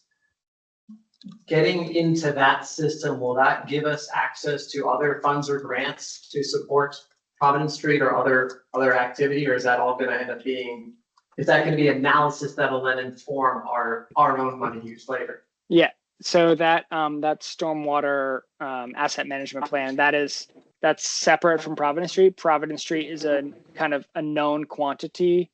And what this study does is enhances our knowledge about kind of everything else we own. We know Providence Street needs replacement. We know how it's going to be replaced, and we are near over a third of the total replacement cost is being funded by grants. So we're already kind of really aggressively on that bogey, so to speak. Yep. And so Yeah. this is everything else in terms of that program. I just think for the size of our town and Thank you. the limited funds that we have, any free cash should be thought about as a use to improve our roadways, which are in significant disrepair. So my only comment about things like culvert replacement is that the kind of thesis behind debt is that the debt service that's paid over the 30 years or however long you take out debt, that debt service is then funded by the taxpayers over 30 years, because those are the people who enjoy the benefit and enjoy the useful life of that asset. Whereas if you use free cash, it's the people who have raised that revenue in the past are now paying for something in the future. So the whole I love free cash for kind of one-time capital of vehicles and studies or whatever. But if we're investing in long-term infrastructure that the town's going to benefit over generations, the use of debt to pay for that kind of equates the funding side with the useful benefit side. And I know you understand that, Jesse. I know you work in that. We can spin that record 10 different ways. Many different ways. Yeah. Yeah. I understand. But that's a different, Jesse, that's more from a finance committee view rather than a capital committee view. How we, Well, how I do we, mean, they're I agree. I know what they you're saying. both get to the same place. Yeah, I would agree. I think we should figure out how to start saving money. Sometimes if I've got free cash, I may invest in something now rather than for my future, rather than just take the things I'd like to have. But, And then the other departments we haven't talked about yet.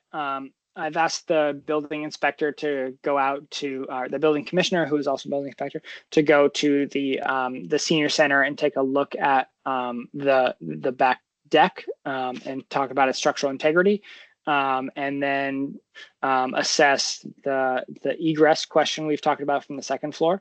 So I've talked to the fire department already about it. And then talking with the building commissioner about it. So I have a placeholder on the warrant right now for senior center upgrades with no dollar value assessed to it, to say this is something, this is a place that people use on a daily basis, that the public uses on a daily basis, with kind of great regularity.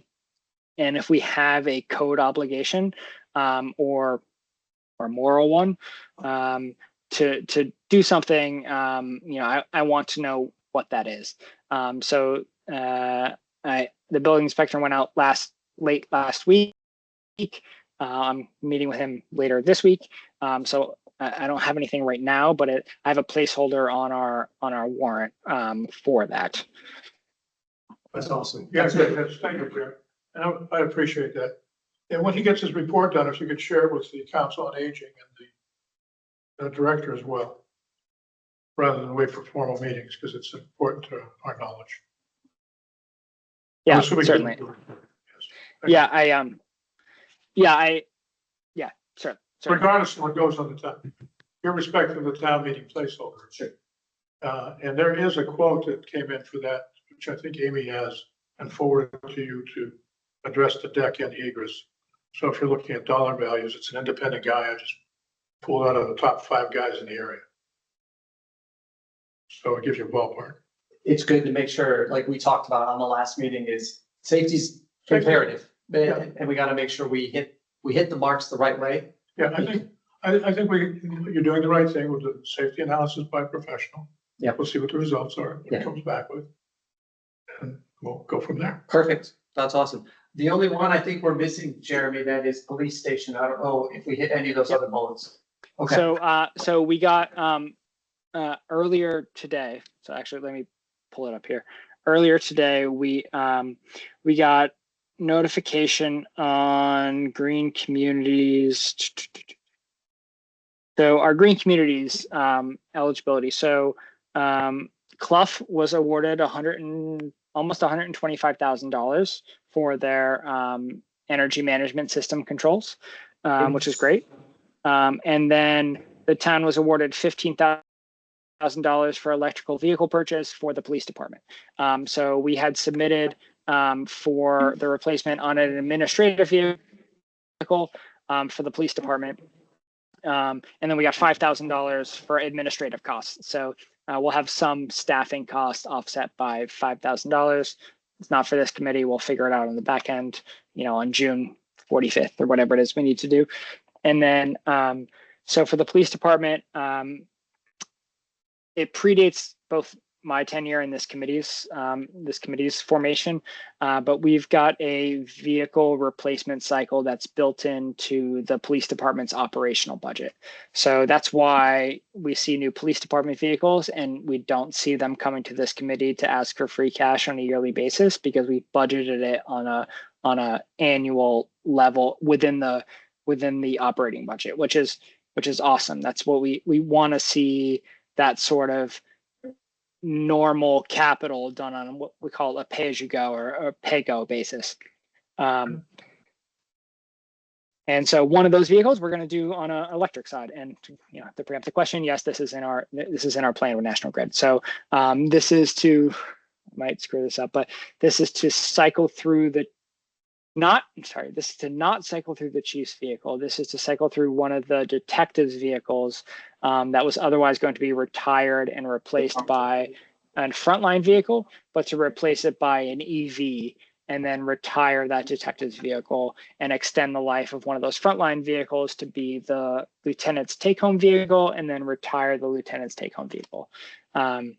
So it's not a new vehicle in terms of any of our replacement process, but it puts an electric vehicle into the fleet. We already have the charging, we already have the infrastructure.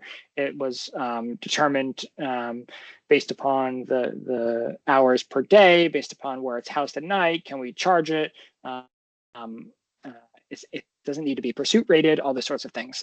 So the police chief and I have gone through this a couple of times, and it's doable within the operating budget. How many miles a year do they drive? Maybe 20,000. That seems high. Yeah. Add one more check to the Jesse said you should lease it column. So I'll ask. I had that in my head as 500 miles a week, but 100 miles a day on an admin stuff. But maybe that's high for a detective vehicle. I can figure that out on a more specific basis for you, for sure. I mean, it's a smart analysis to do. I don't know who's doing our fleet analysis outsourced, but I don't know why it's not high on the list of smart things to do. Jeremy, I want to go back on to one part of the thing you brought up for the chief. You said it isn't required to be pursuit capable. And if it's a detective's vehicle, I could understand both sides. All that I ask, and I reckon if I would ask the chief if he was here, if I'm going to ask you, what's the analysis behind that decision? Have they determined that we have enough either on-call or on-duty assets to meet pursuit requirements versus the detective who could be on duty and therefore not be able to meet pursuit requirements? Yeah, so I often trip over the word because I say pursuit rated, and there's no one who actually rates it. So pursuit capable is done by the Michigan State Police, and they do kind of an annual test of various vehicles. So the chief's vehicle, the Mustang Mach-E, is pursuit capable according to Michigan State Police. And then there is one other, I think one of the Chevy vehicles, the electric, is pursuit capable. What the chief is looking for here, I believe, and before, finance committee can weigh on this as well, but as part of the operating budget.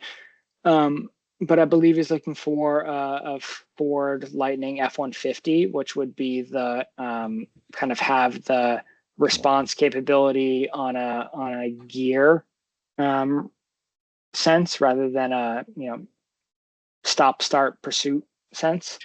So it kind of broadens the ability of the police department rather than make sure that everything is can go 0 to 60 and whatever the capability is.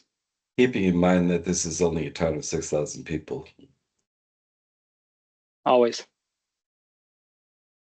Oh, no, I get that. And, again, past lives. So I have a different perspective on this part.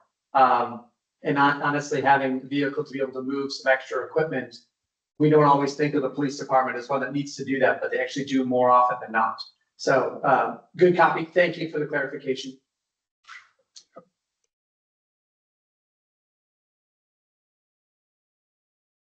So for us, what does that mean? Because if we've got 15K from the green community, and they're in part of this seems to be part of their operational role. It's more of an awareness. It's just awareness. There's nothing for us that says this is a go, no go.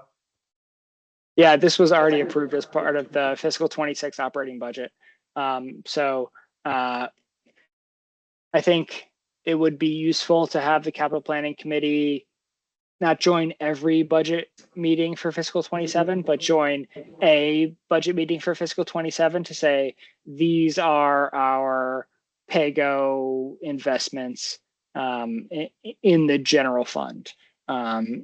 Just to, and again, not needing a vote from the committee, but just say, here's stuff that's been presented to you that we are funding within Proposition 2.5. Or conversely, this is stuff that we previously funded within Prop 2.5, right? Turnout gear replacement, police vehicle replacement, yada, yada, that we're no longer funding on a PAYGO basis. And we're going to be coming to this committee for their opinion on an appropriation from free cash in the fall.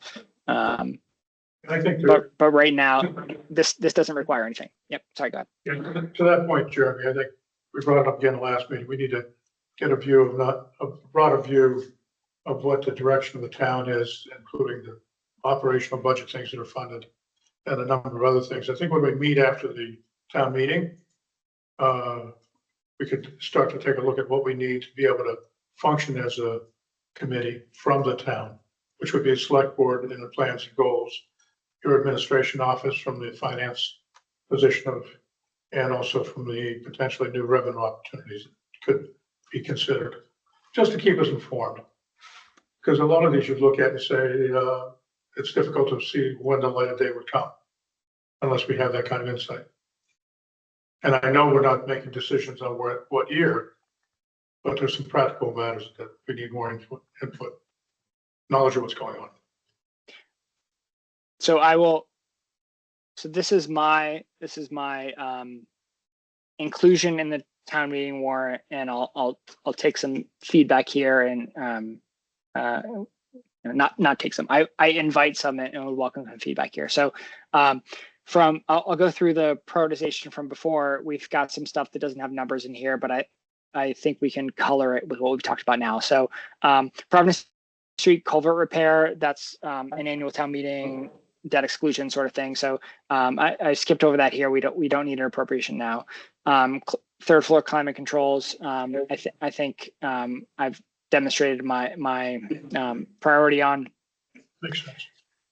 Fire station needs analysis, senior center. Those are two kind of transformational strategic things that I think fire station needs a little bit more fleshing out, and senior center, we need a strategy on what a debt exclusion looks like. So to fund anything in special town meeting, I think is irresponsible.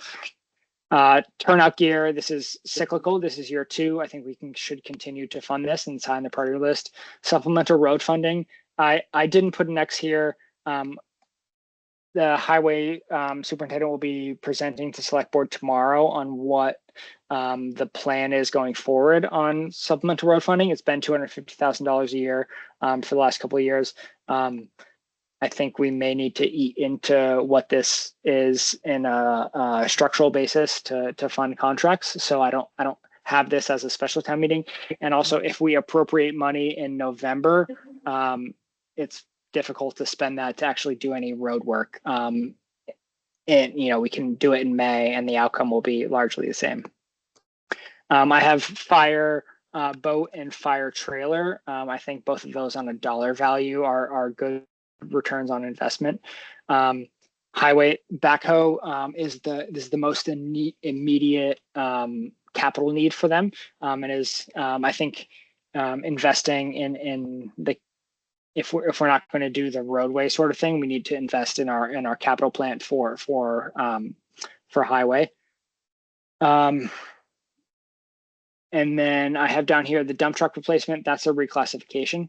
So I wanted just to exit here as a priority, but it doesn't require an additional appropriation.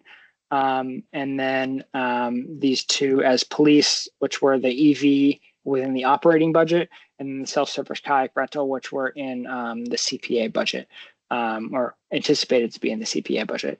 And I'm talking with CPA shortly. And if this doesn't, if this doesn't have CPA funding, I'm not going to recommend using free cash funding for it, just because I don't want to tie that up.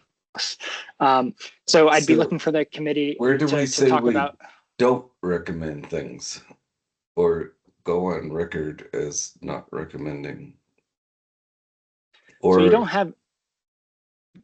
don't have any official or necessary way to necessarily say thumbs up or thumbs down. So right. Because you're now an entity, the select board is going to be looking for your opinion in an advisory way, and I think FinCom might be as well. But you don't necessarily have to say, no, we're not doing this, or yes, we're doing this. No, but I think advisory means stating our opinions, and I think our opinions are clear on some things. Isn't that by priority? If we set it low enough, we default to that, if you will. That's all. Yeah. When I look at a low priority item, I don't know what we're advising if we're not stating our opinions. I mean, what's our function if we're just... Yeah. So those X's there on that list was kind of a mesh of both my priorities and what I took from this committee to be your priorities. So either kind of present an alternative on what this committee's priorities are. Yeah, well, I think we talked about creating a bucket, if you will, for future payment towards the culvert repair out of free cash flow. I know that disagrees with the record U.S. Menning, but I still think it should be there.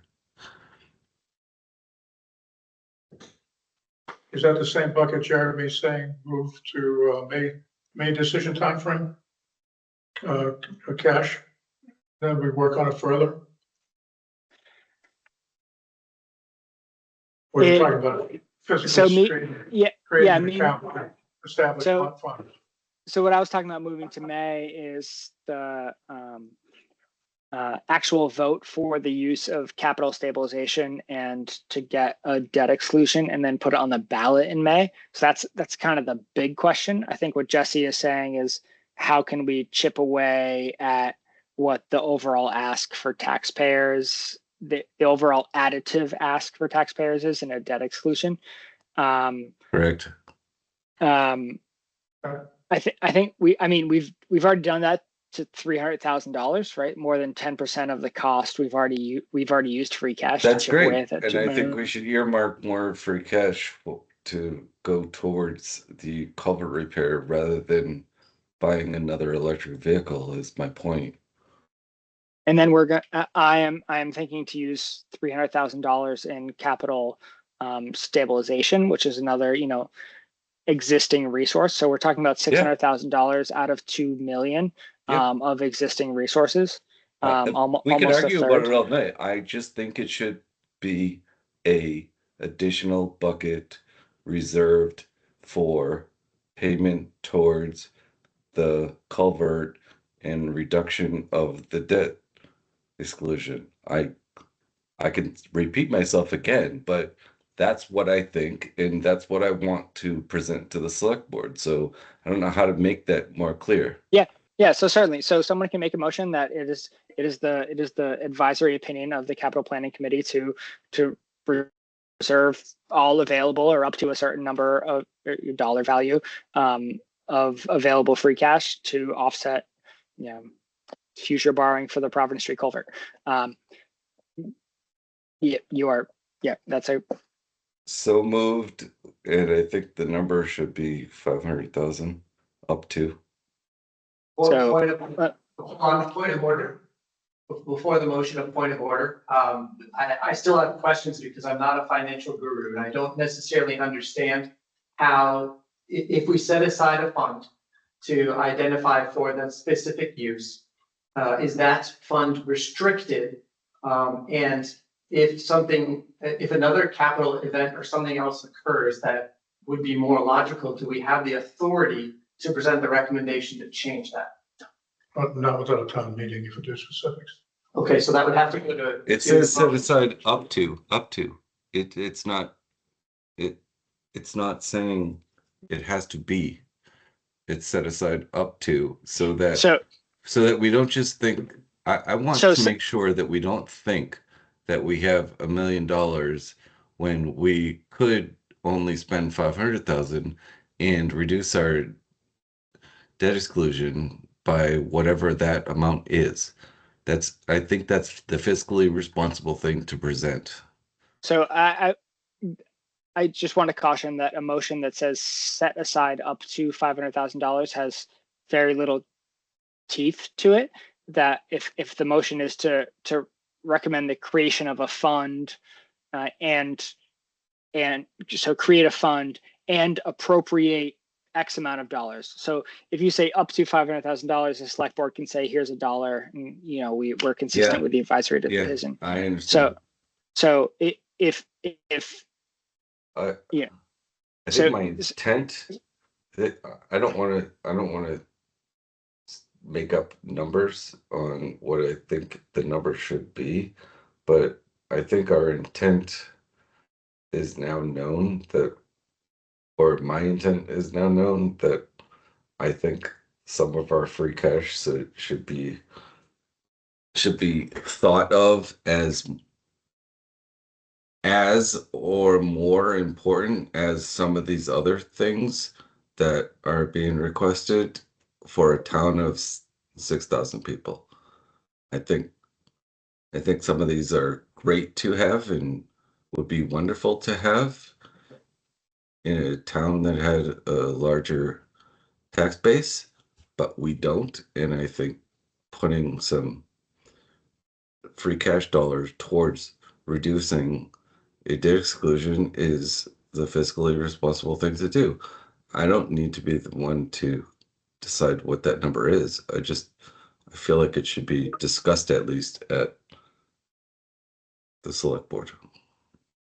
So, yeah, I hear you. And for that to be discussed as part of our recommendation, we would likely need to give them a parameter. Unless we can establish a high priority to create a fund for free cash to offset future debt exclusions. This is my opinion. I mean, there's only one of me, and if, No, I understand what you're saying. I agree with what you're saying. Try to, if you're gonna get a couple extra bucks, you can offset a future expense, you do it. And in my brain, I'm a split mind because I recognize that certain debt is smart debt. Like to go after big projects, you're gonna have to do something where it's gonna change what that tax level is and increase the tax base. And I think my question comes to, is this a big enough project that we want to take that fight here, like go after it here?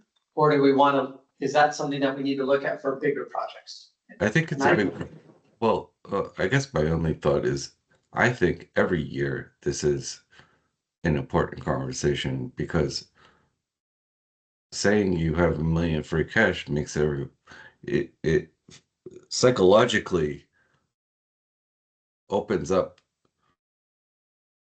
want to have, not must have. And I want to keep in everybody's mind that the $1 million in free cash isn't just time to buy want to haves. It's time to think about what's the most important things for the town. And what I think is most important is setting aside funds to repair what we have and maybe not add to what we have. I understand. I'm trying to figure out how to phrase it. So we have a capital project stabilization account in which we set aside money each year to then appropriate to big projects like this. And our current balance in that account is $445,000. And in my memo to the select board on how we fund the Providence Street culvert, it's to use the entirety of that balance to fund the Providence Street culvert. And you'll see on the warrant, which gets presented tomorrow, we've got another appropriation of $100,000 into that fund. So I want to totally liquidate that fund and use that for the Providence Street culvert. So that's $545,000 plus whatever interest is gained between now and next, May or June or whatever we do it. Or even after that, whenever we expend it. So we've already got $500,000 worth of cash going towards it. We've got $500,000 worth of construction grants going towards it. We got $200,000 worth of design grants going towards it. So that's $1.2 million. Going in towards it. If we're gonna just, we could reuse some free cash to replenish the capital replacement fund that's being used specifically for the Providence Street culvert. The special act that enabled our capital stabilization fund in the whatever the wisdom of the folks who established it, we can only put $100,000 a year in it. Okay, well. Oh, that's interesting. There's 100,000 of free cash that I would be in favor of putting in there. Yep, and so this is my second special town meeting, and it's the second year in a row in which the warrant has included $100,000 in the capital stabilization account. I think it should be higher. I think more should go in every year. The special act. So it's if you go to Appendix A, I think it is the special act that enabled the creation of our capital stabilization account only allows us to put $100,000 a year in it. No, I understand, and I think it's great that we've done. We should be applauded for that. I think it's great. You're saying it's happened twice in a row. I think it should always happen.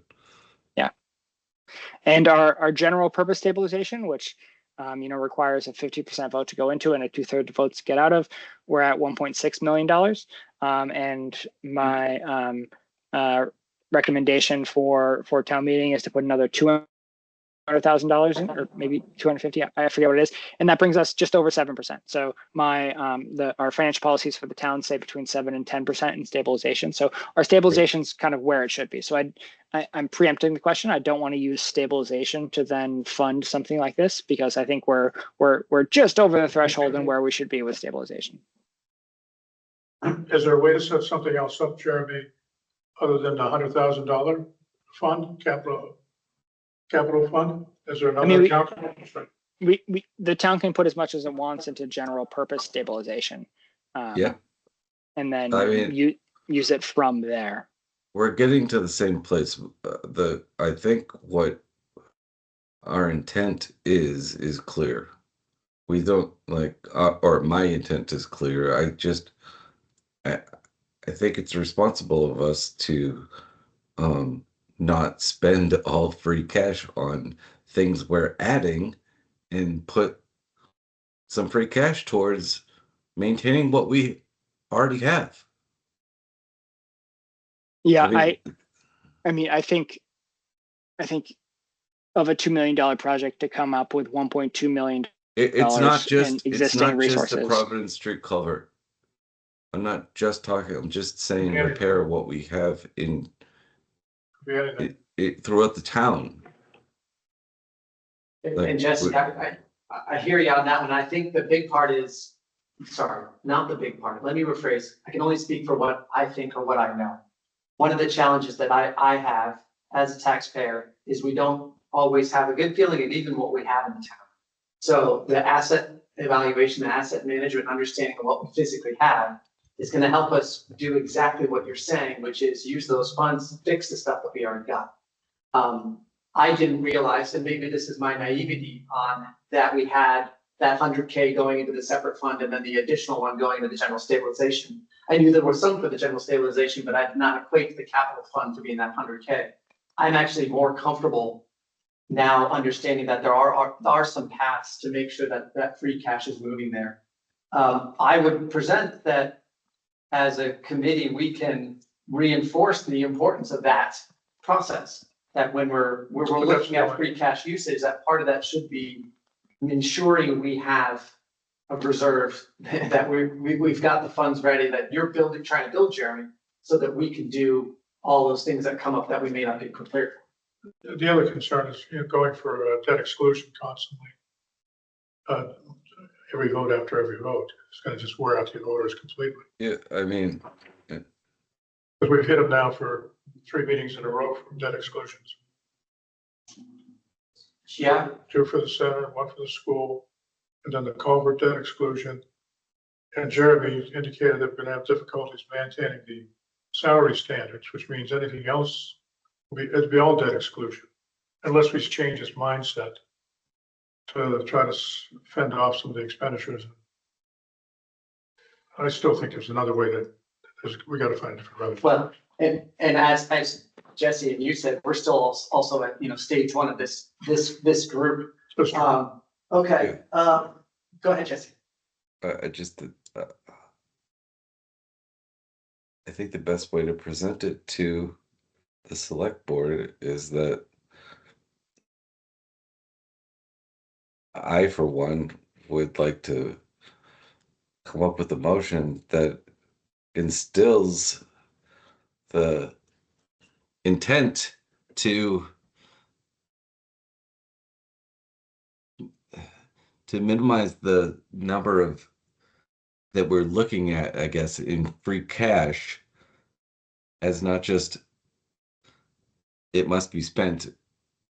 I think it must be saved and used towards maintaining our town assets that we currently have. I think that's what we're doing in terms of a lot of these, right? As we talk about senior center sort of stuff, as we talk about replacing police vehicles, we talk about bathroom upgrades, we talk about turnout gear, and we talk about climate control, and we talk about putting $200,000 into stabilization, and $50,000 into OPEB, and $100,000 into capital stabilization. I think actually a large piece of what we're talking about in terms of use of free cash is kind of socking it away.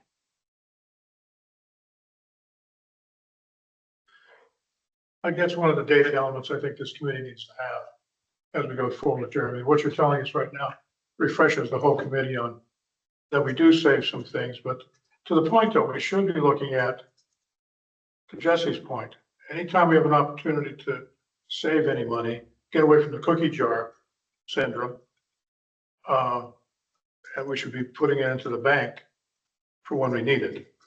I don't actually think that's the purview or the I agree. the gist of this committee. No, no, that's part of my We're just, confusion. I mean, we're being asked to advise if we are advising, and then if we advise on something that is disagreeable, it's outside of our purview.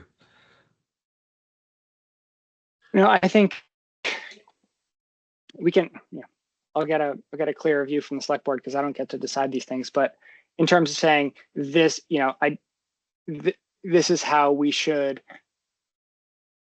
approach long-term fiscal management of the town. This is how we should structure the debt, either inside or outside the levy.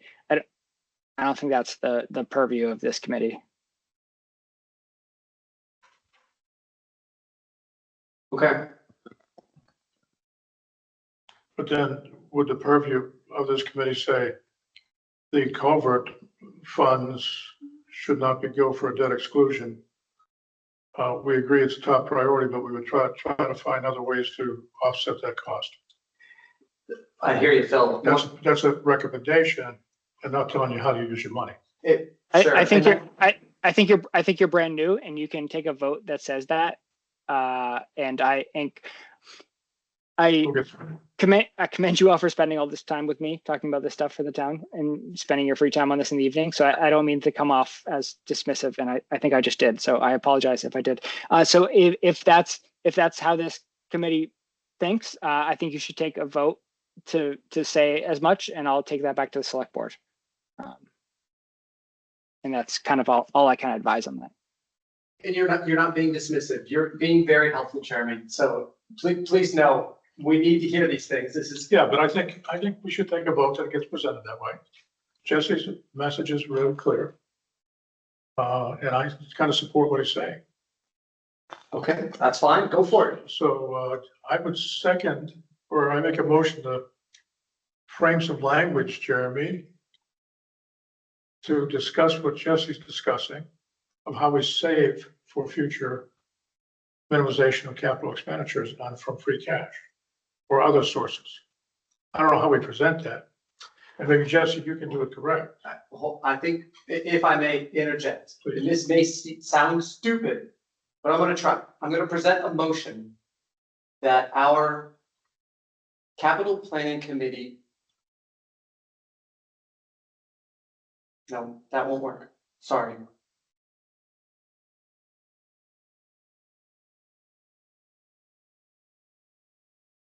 Because the problem I run into is we keep talking, when the working group was happening and this started, we talked about being, Advisory. advisory, but funds agnostic.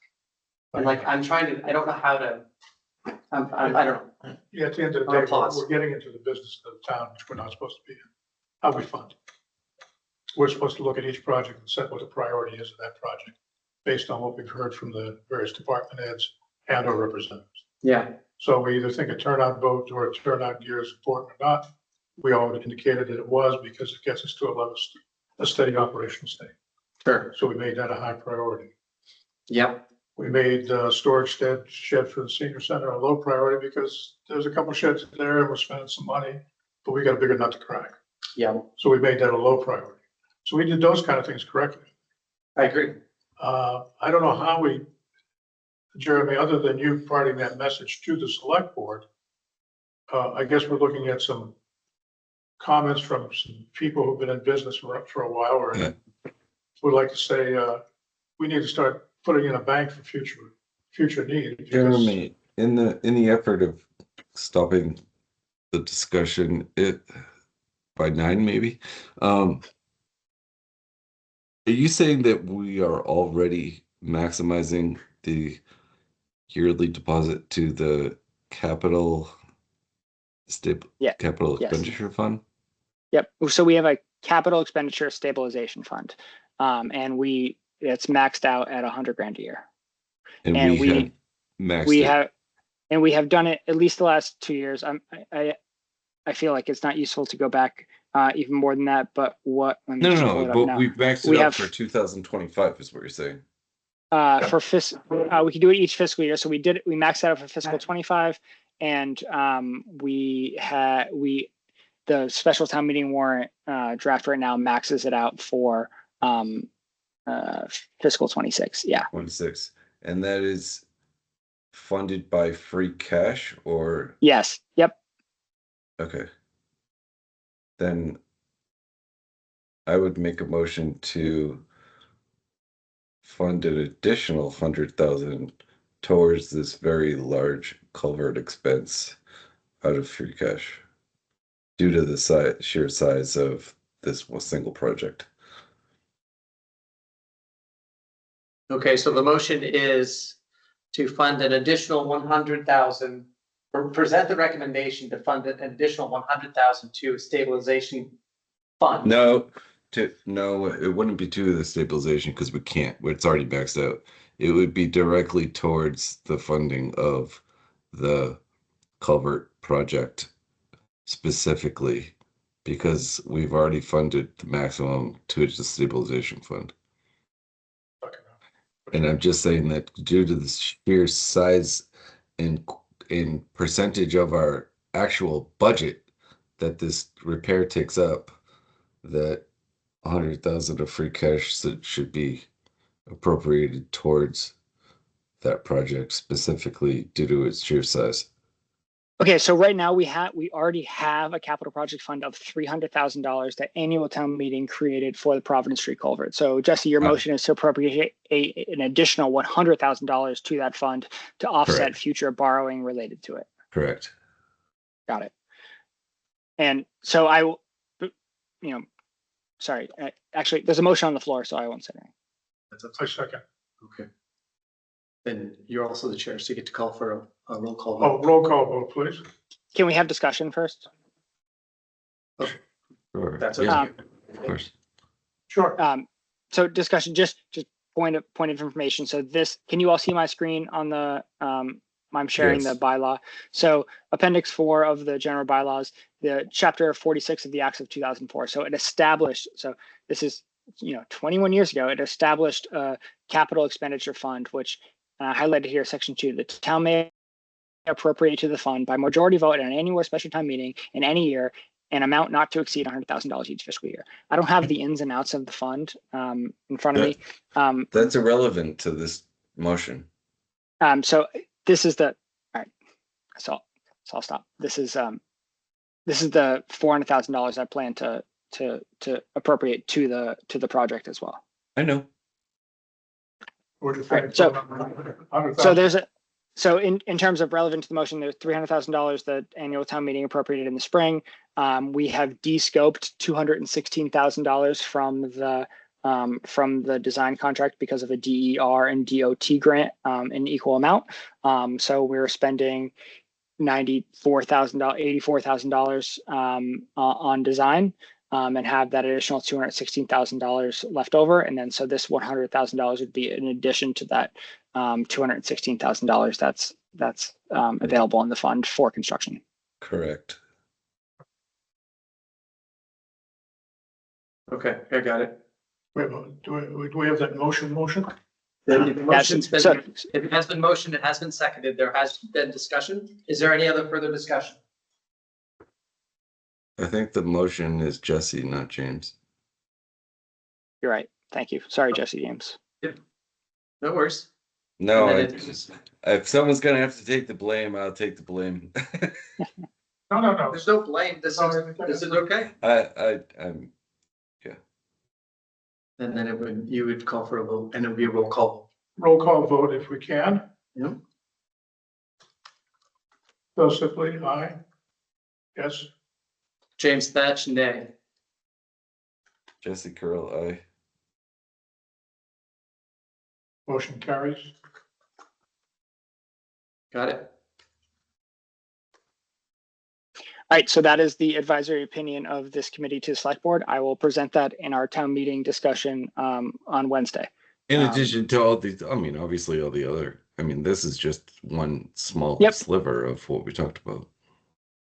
I will present a capital planning committee kind of update, and that will be one. And this is a formal vote that was taken by the committee, and I feel your voice should be heard by the select board. Thank you. In terms of other things that are on the things that I kind of put an X next to are the things that I have placeholders on the town meeting warrant. are there, so I guess, so let me rephrase that. Providence Colbert, that has an X now because of this positive motion here. Yeah, and I think just one last thing is due to the high score of that, I think that the reason I'm doing it is simply to have that take precedence over the rest of the items so that you start, so say you were starting with 1 million free cash, now you start with 900,000 free cash to be allocated down the waterfall of priorities is my intention. Understood. That's, you understand what I'm saying, right? Yeah, of course. Yeah.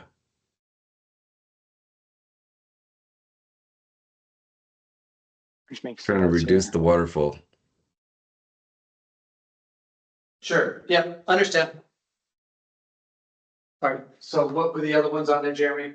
Sorry. So yep, so the Providence stakeholders we just talked about, town hall, 3rd floor, that Dan and I talked about recently. Needs analysis, new fire station needs analysis. We talked about kind of pushing that out to a future date. Senior center, I'm presenting, and I encourage anyone who's available. I'm presenting on the November 5th Council on Aging meeting.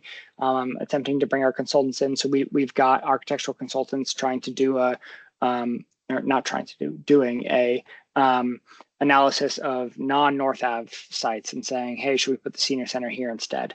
So I think kind of appropriating any money towards that right now, while the project is important, and I agree that the project is important, where we have a different kind of prong going towards that right now. Turnout gear. Just, I guess I missed the select board meeting or go. No, that's gonna be for the other one. Yeah. Okay, never mind. Turnout Forward to the presentation. Turnout gear, that's cyclical, and the select board committed to that cycle at the last point. We talked about it last week. Supplemental roadway funding. We can come back in the spring, depending on the level. I'm not confident committing to that right now without knowing a free cash number. The inflatable boat and the highway UTV or the fire UTV we just talked about. I think those are kind of low dollar items that provide high value to the town.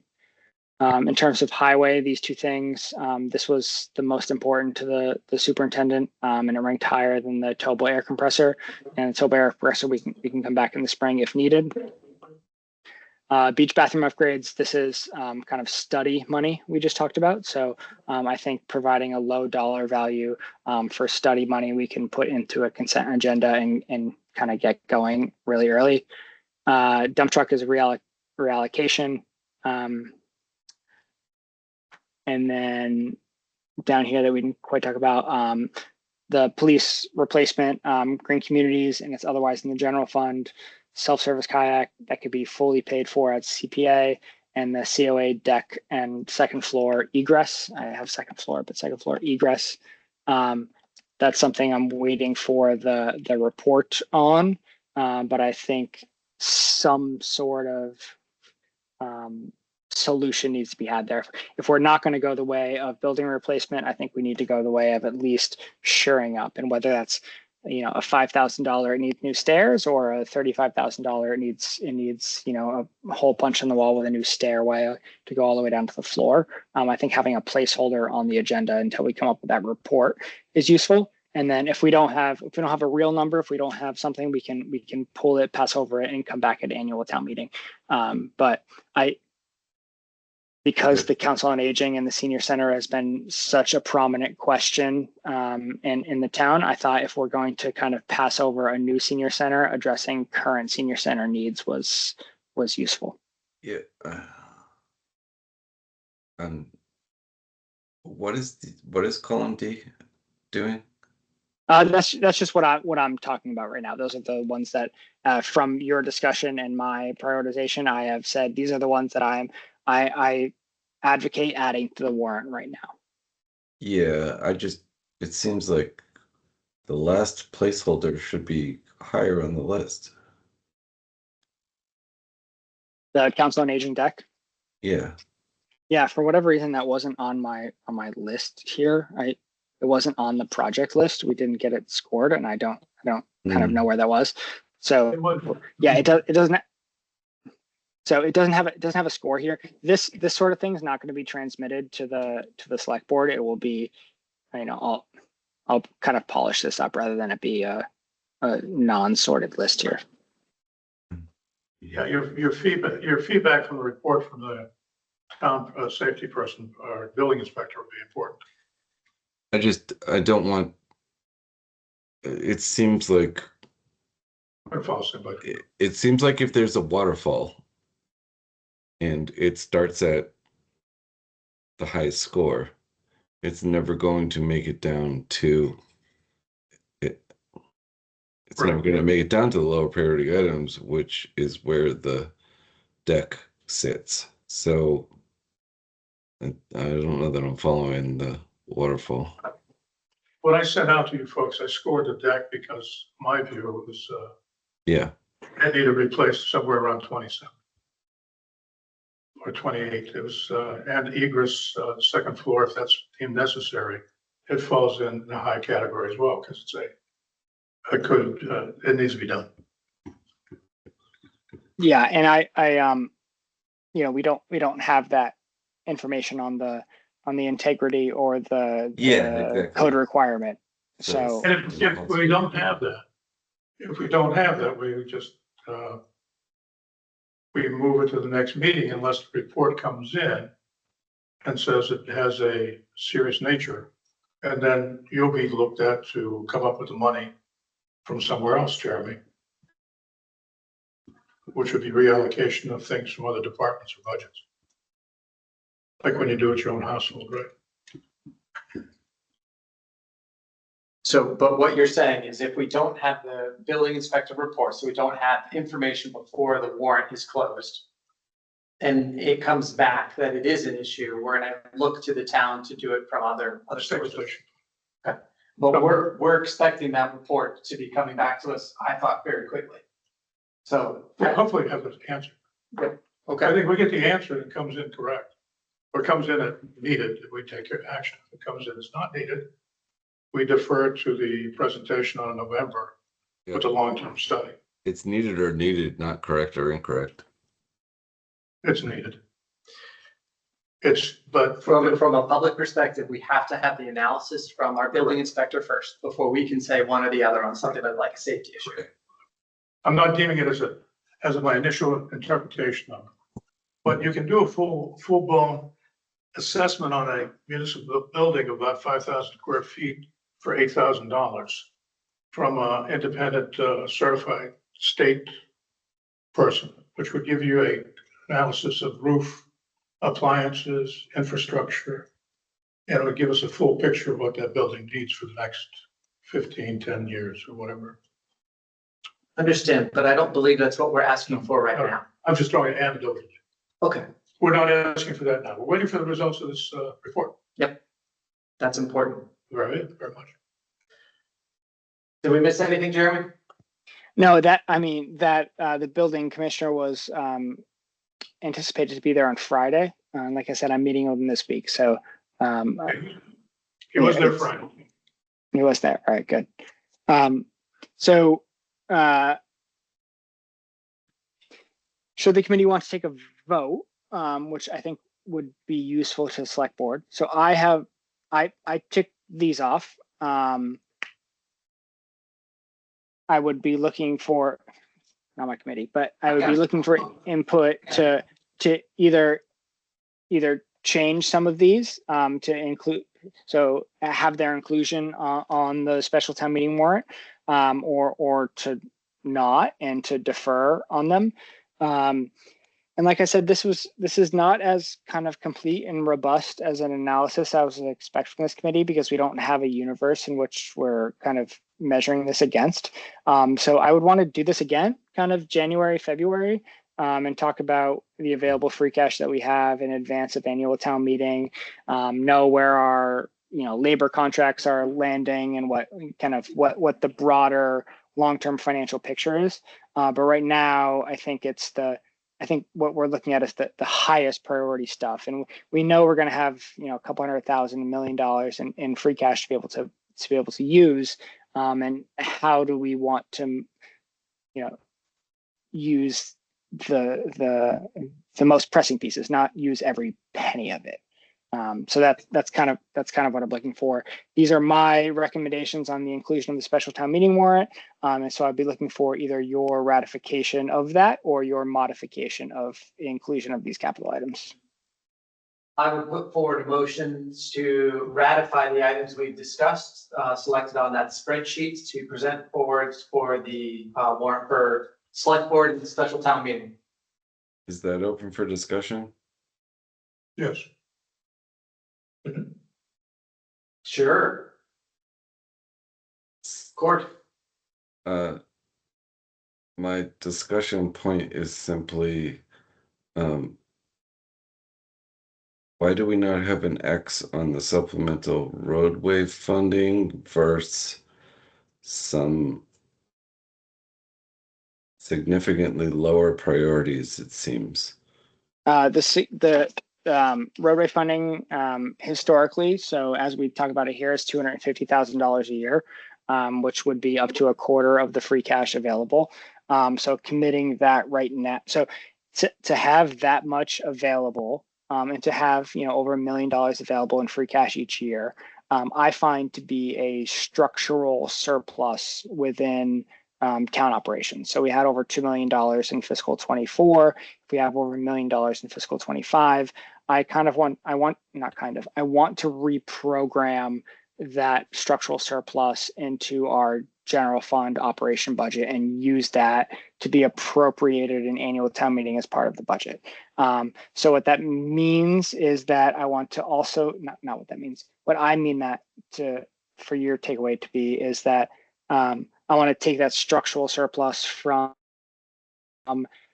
fiscal 25 and use a little bit of that. And I may be asking to use that to balance the budget in fiscal 27 to come up with a snow deficit reduction rather than using the levy, to fund parts of contracts where I say this was a surplus in 25 and now it's built in going forward. So let's use that to balance in the interim. So I don't want to commit. I'm not advising committing that big of a chestnut to one piece of operations when I think we may need to use that for something else going forward. And if okay, but is it 250 or nothing? No. Yeah, you can advise to save $50,000. So I'm not sure. This is something I'm in tune with. I'm not sure everyone else is. So typically we've received, $350,000 in even up to $400,000 recently in Chapter 90. The governor put in the bond bill, which was recently passed, an additional $100 million in Chapter 90 funding, which is just allocated on road mileage. And so we got an additional maybe $100,000. So we're up to like $500 and maybe something $80,000 this year in Chapter 90 funding. So in this current fiscal year, we got this huge infusion of state money, which we don't expect every year going forward. So if we're going to kind of skip a year and use that money for something else, we can have a level service of roadway improvements by just using the state's infusion. My comment to that is whatever our level service of roadways is not sufficient. We have deplorable roadways, and it's frankly embarrassing to have people driving around our roads. So I don't know that I agree with that, but I see your point.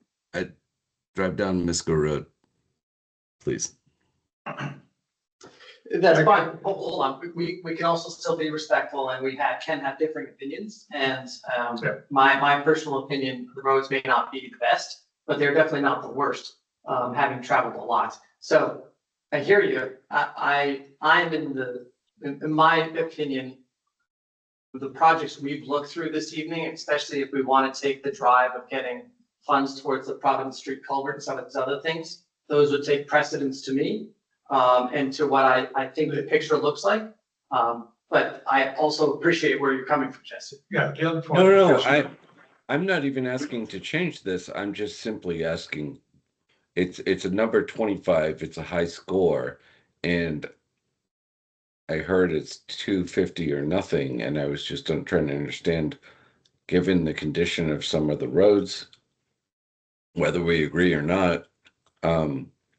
I was wondering why it wasn't an X. So that's why I asked for that to be part of the discussion. It wasn't so I could bash our roads. I guess, Jeremy, you explained that the funding will still be about level because we had an excess amount received from, not excess. We had a better than expected amount received from the state, correct? Yeah, it's not quite the 250. It's like I said, 150 give or take. I'll have to look. So year over year, if the town appropriated nothing, it would be less in 27 than it was in 26, or less than it was in 25, and 26. It doesn't have to be 250 or nothing. The highway superintendent is presenting tomorrow at town meeting, and I think that town meeting on the mind, presenting tomorrow at select board. I think that will be informative. There's no dollar value associated with these recommendations on inclusion, unless you want to make one. So if the amendment to the motion is to include supplemental road funding at the highest level that select board can get to, It's I was just for discussion. It's not for amendment. Now, the interesting thing though, Jesse, you bring up a point that goes back to when we originally established that 250,000 was the conditions of the road and the 10-year study that was done. And to get to a point, we wanted to invest a certain amount each year, if I'm not mistaken, Jeremy. So maybe we should leave it as something that should be there because it's high priority and it's a determination of how much can be funded. I'm not You trying guys- to think, you know where I'm going? You guys get the fun job of saying we should do this, without the backing being necessary. So if the recommendation to the select board is we should include this, I think there's little downside to you doing so. I think the select board may say, thank you, and we're going to pause for a year. But if it's important to the committee, there's not a lot of downside to including it. I would include it. I would make a motion to include it because I'm thinking about the conversation we had before in the prior meetings. I just happen to be sitting in town meetings, is that we were trying to get a steady state based on a study we had, a 10-year study, how to get the roads to a good condition. And if we're going to fall potentially below Yeah, I think Jeremy's point is that this year we did get the Chapter 90 funding, and that is ultimately supplementing that money. So to short circuit discussion, we got 150 extra more. I think select board would be comfortable saying instead of 250 extra, like we kind of posited in the beta study, to say let's do an extra 100,000 more. That's what I'm trying to get. Yeah, that's what I'm trying to get. Okay, well that sounds. I think that's a great King Solomon logical approach. Yeah. Then let's make it easy. So I will amend my initial motion. The motion I present is the ratification of the projects we identified with the inclusion of a recommendation for the roadwork fund to be presented to the select board for evaluation for the warrant. Can I have a second? I think you said it. I'll second. Okay. Any other discussions or go for a vote? I'm ready. Go simply. I'll vote for that. Yes. Jesse James Curl, Thatch, aye. aye. And James Thatch, aye. Okay. Thank you. I didn't know about that study, so thank you. Watch select board tomorrow. John Dudley will be there talking about it tomorrow. And I'm sure select board will kind of grill him on decisions. You know, we have a cost benefit for roads, and you know, we're doing this one before this one, sort of thing. I think it'll be an informative discussion. So this is not kind of the end. This is the immediate prioritization, the stuff that's included in the warrant.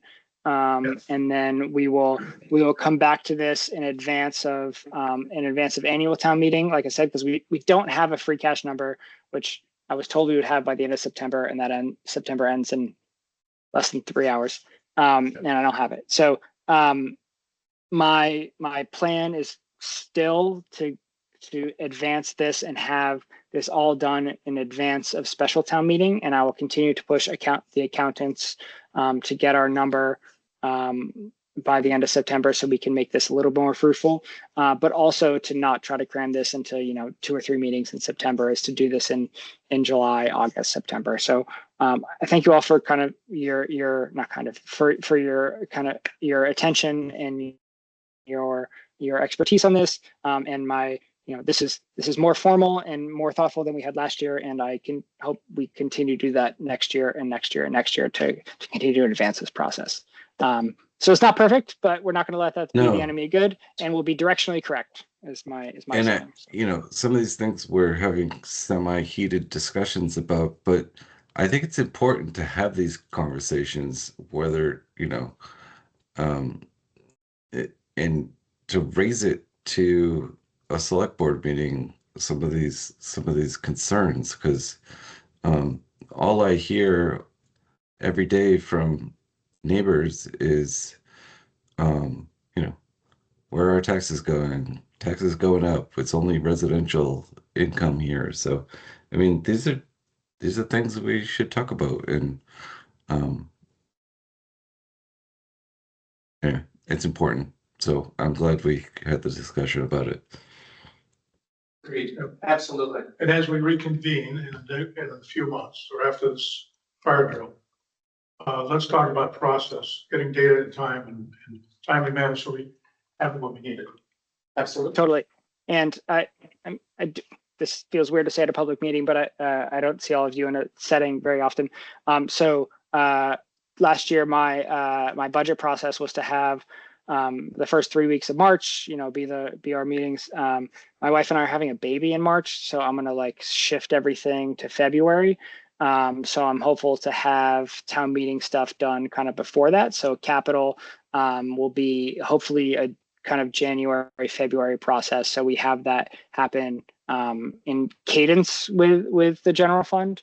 And then once I'm kind of back out of newborn land and back at work, we'll have refinement before annual town meeting. Yeah, I think that would be helpful, because this one was a kind of a fire drill. Yeah, but a fun one. And officially, congratulations. We hope everything goes through. Yes, that's good news. So Yeah, you called this a fire drill. I'm gonna have a newborn, so if this feels calm in relation to that. Try doing this on. We've gone through it many times. It's a piece of cake. Try going through this next season with no sleep. Yeah. I have a toddler now, so a toddler and a newborn. That's okay. easier, right? Okay. Easy stuff, Jeremy. this is good. This is good. Yeah. Congratulations on that. And Yeah, we'll talk thank to you. Thank you. For time. Thanks, everyone, and I'll keep you abreast. I'll let you know after select board tomorrow. I'll present this discussion to select board as part of my report, and then get back to you all. Perfect. Thank you. I will look forward to motion to adjourn. I second. All in favor? Aye, Phil Simply. James Dutch. Jesse Curley. Perfect. Meeting's adjourned. Thank you. Thanks, guys. Thanks, everyone. Bye. 21. Okay.